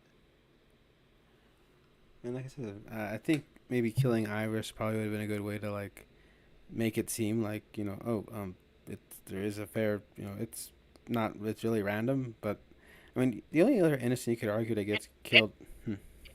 and you can argue with that death that like it wouldn't even be the dinosaur who caused her death. It would have just been her heart attacks. It would have been like a middle ground. It's like, oh well, like, it happens. It's human fallacy, just like out of our control with heart attack and all that. But Oh no! What had to happen is you had to have her stand in front of a tornado and not have anyone save her. thank God for the new uh, Pa Kent coming up. Okay, but I was saying though, I guess that's though. I don't know who you could have killed from our lovable cast that would have still made it seem like it was free game on anybody. Because I wouldn't want to lose Franklin. Definitely not Azia. Hmm. Like they could have had. I suppose, but it's just I don't know. It just feels like it's something missing. Although it's going to get a lot worse in the next one. I think the only other innocent you could argue that was collateral was the surfers that Moira was harassing, but we never actually saw if she got anybody. Oh yeah, they were in the vicinity of getting that treatment, but we never actually saw that, so we can't even count those guys. But yeah. So but like I said though, and the bad guys who get their comeuppance get them in such brutal fashion. Like Wheatley gets his arm ripped off, and his hand is slurped like a wet noodle Hmm. before he gets a Ripper like nuzzling him up a bit before he deciding to roar in his face and tear at him, and he doesn't die right away because you hear him screaming all the way through.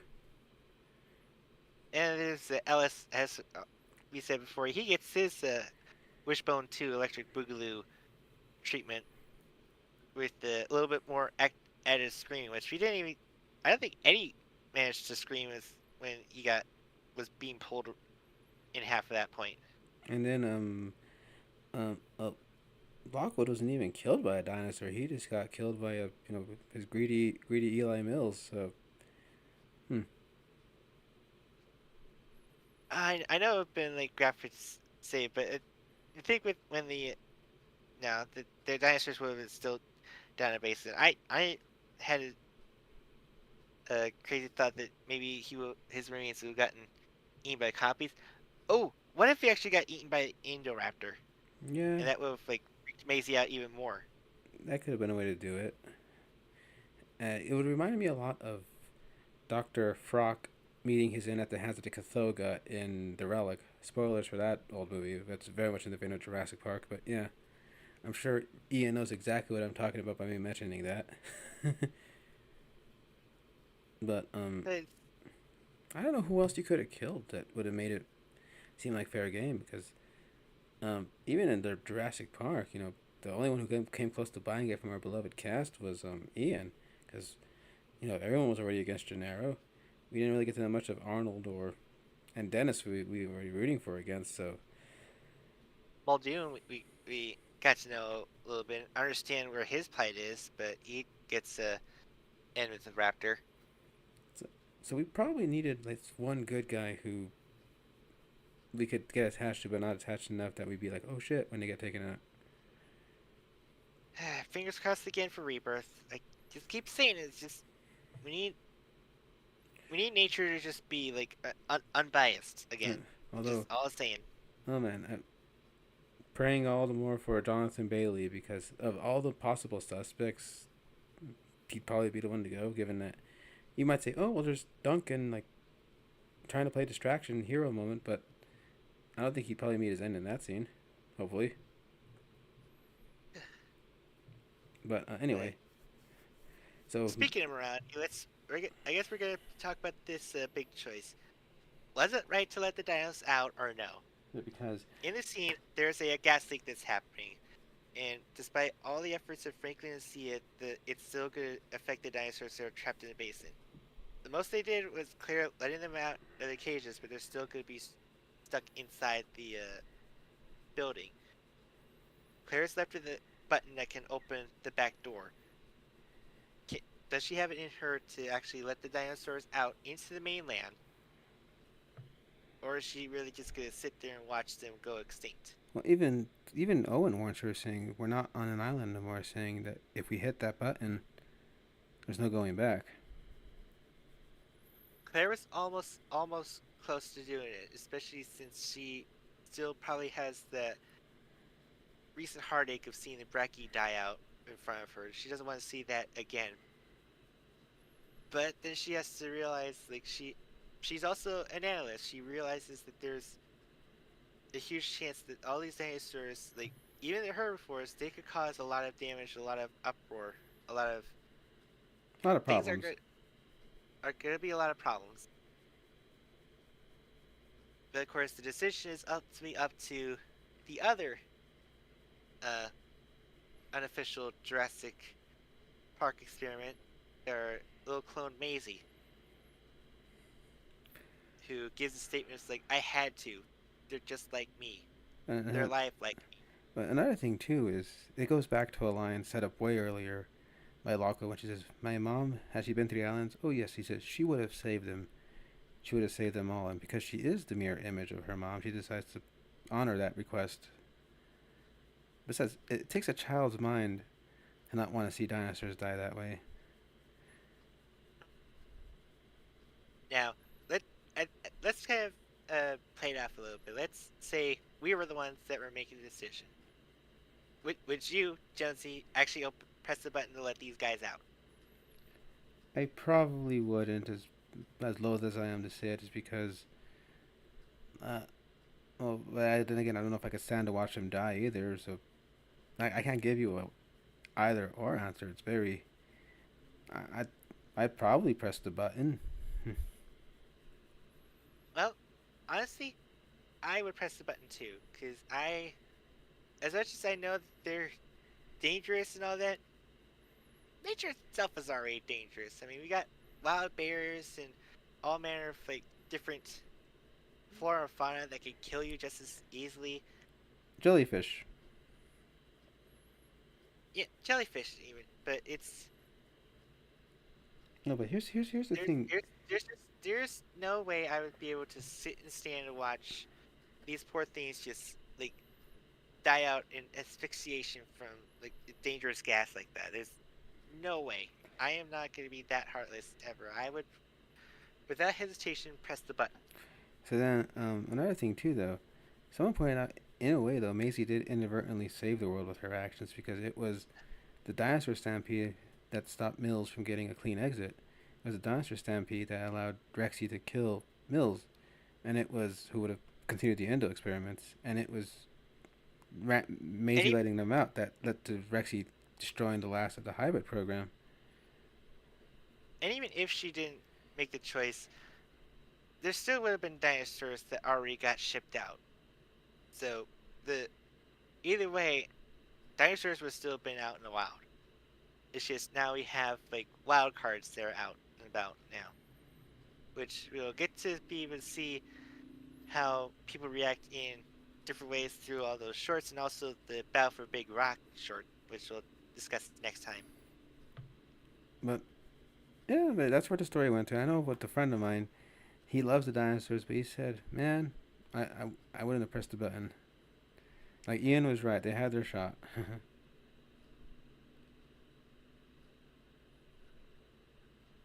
So, yeah, that is pretty much Jurassic World Fallen Kingdom, and the reception to it was, kind of so and so. Well, so basically, you're you're like, "Oh my god!" I'm all. How are the reactions? All over the place, and you see that severed hand with the Rotten Tomato score on it. Oh yeah, people Yes. didn't seem to like this one as much as the first one, but there's some that like it for being even more darker, more intense, more suspenseful, more likable for some people. Others thought it was too overindulgent, too over the top spectacle. It just went from being a smart dumb movie to just plain dumb. It's like you're Grace Randolph thought it was a well directed movie because she loved the suspense given it, but she didn't really give too much prop to the human cast. But she said that just the way it was crafted was like a fun theme park ride, which you can't deny. It was like a ride. And to be fair, it you, many could argue that this could be like this the next generation, the Lost Rover, that also kind of had a split reception and uh lower box office income. But as time goes on, and especially compared to later entries that would come down the line, people would probably come back to this and say it's actually not too bad. I could actually see more merit in this. Rewatching it now, especially post Dominion, I don't know. It really did take me this time. Hmm. Although actually, I'll point out one thing I think a lot of people would agree on, even if they didn't say it, is that the ending for having the dinosaurs let out into the mainland now. There's no island. There's nothing to hold these guys back. They're out and about. That opened up so much more potential. People were like, okay, finally, we don't have to go to the dinosaurs. Now the dinosaurs will be coming to us. Hmm. And I remember we were excited, even though we were like, I don't know how we feel about that, but we were excited about the idea of what will the next Jurassic World be when Fallen Kingdom first came out. But do you have any new thoughts that you thought now having watched this movie again for the revisit? I remember when I first watched it, I like the blue aspects to it, but it didn't feel like a Jurassic Park movie, especially after having that big comeback tour with the Jurassic World and how it managed to make it feel a lot more bigger. But upon revisiting it recently, I actually might actually like it more than the original World movie, and that's like definitely a big statement considering I love World for the fact that it got my wish to come true of seeing uh, a what if scenario of the Jurassic Park idea come to fruition, come to life, seeing people interact with all these dinosaurs, seeing all the kids in his petting zoo, seeing all the people cheer wildly at the Shamu times a billion with Moira. But it's here we got to see more of the darker aspects of it. Of course, any good middle chapter is always going to delve into dark implications, dark aspects, dark everything. Where even the characters are going to have like questions they're going to have to ask themselves Yeah, of what's right and wrong. Ben, why didn't you tell me? And especially with the revelation that human cloning is now a viable thing, and that Maisie is going to have like bigger implications down the line. Like Oh, it again, as it said, it was never a matter of if, only when. mm-hmm. And what I liked about it this time around is it's definitely an intimate and emotional film. If Jurassic Park World was about like the theme park and the artificiality of it, then Fallen Kingdom's all about the claustrophobia, the closeness of it, the intimacy, how close you are with people. Like whenever Claire's like holding hands with Owen while they're sleeping, or the closeness of the Indoraptors touch starved, like grabbing this little girl and even violating as far as going to her bedroom, being up close like a monster, ready to snatch her into the night. Like it's very close and intimate, which I of all the sequels, I think it's the most personal feeling of them. If that makes any sense. And the it's like this is after rewatching it, I just couldn't get the music out of my head when I was to the point where before we even started recording, I decided to revisit hearing the music, and that made me get that conclusion about the dark inverse of the whimsical Jurassic Park music. Mm-hmm. And And it's just so powerful. It's just like it's type of music you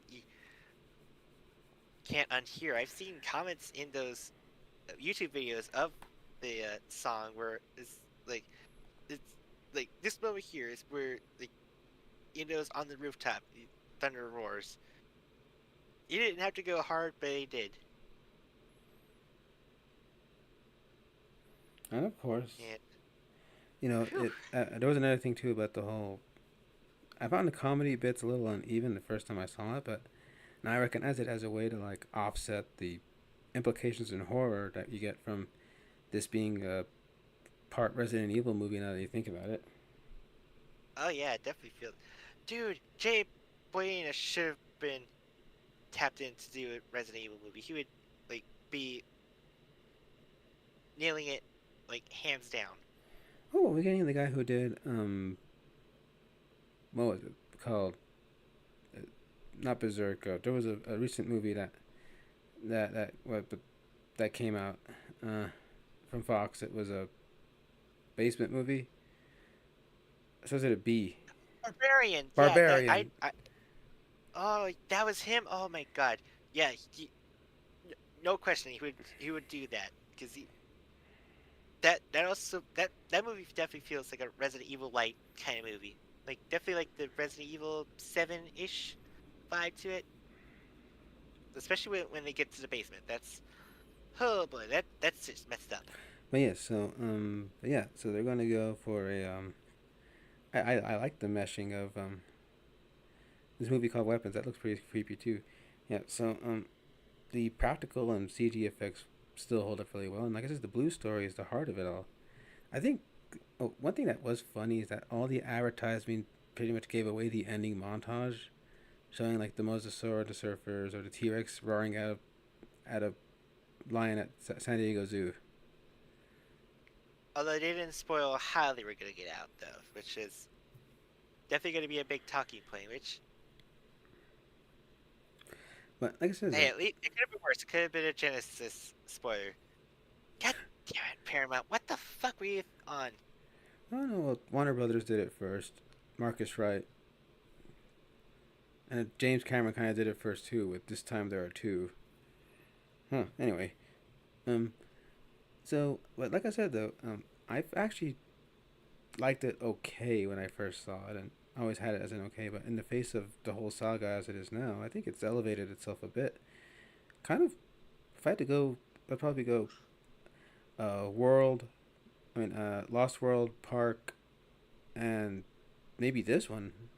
It's neck and neck with the original Jurassic World. Oh yeah, I definitely feel about right.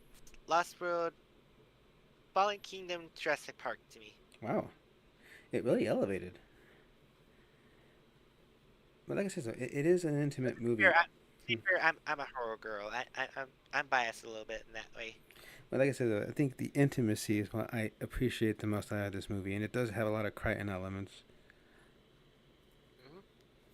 Uh, yeah. Anything else?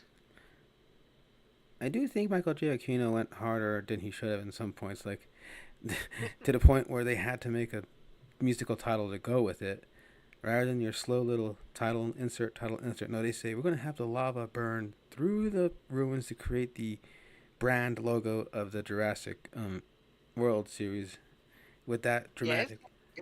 isn't that the first time we have the brand logo of the T-Rex in the movie It is, as opposed to marketing? and yeah, I remember first seeing that, going, "Huh, that's new." But yeah, it's unique. It's definitely the most unique of the entries. You can't take that away from Fallen Kingdom. Although Yeah. it did have the most boring poster of the bunch. Uh, With the Owen, Franklin, and Claire huddled up with the gyrosphere and all that. yeah, but you don't see no dinosaurs. It's like a just a close up shot of them while everything's blurry around them and there's explosions. I'm going, yeah, that's an okay poster. So thank God they replaced it with the poster of all of them looking at Rexy as she's roaring. Hmm. That's because that's the cover of my old 4K. But yeah, anyway, that's all I have on it. So I'm surprised how much I've softened on it. I mean, I didn't hate it the first time. No, in fact, when my friend group went to go see it, I think all of us had a little bit of a had a little bit of a, whoa, what did we just watch face. Like, I think how some people felt about The Last Jedi, funny comparison, is probably how Wow. some Jurassic fans felt. Because you either knew what it was going for and you completely gelled with it, or it went completely against what you were expecting to the point where you were like, this is not for me. If that makes any I sense. I hate to admit, I'm probably certain a lot of people have softened up on Fallen Kingdom. They basically become the Thanos. Perhaps I've treated you too harshly. Well, I wish some people would do that for TLJ after Rise. I mean, I love Rise, but It's it literally almost 10 years in 2 years time for that thing. mm-hmm. Like at that point, you guys had just gotta let it go. Yeah. So like I said, the fall. Speaking of letting go, yeah. So thank you for joining us in bidding a fair, sad, fun farewell to Isla Newbar. But join us as we take the tour global and bring back some old friends along the way as we reach the epic conclusion of the Jurassic era, as the poster likes to point out, the Jurassic World Dominion, the which extended edition. which brings us that much closer to rebirth. So hold on to your butts, people. We're almost there. All right. Have a good night. Farewell.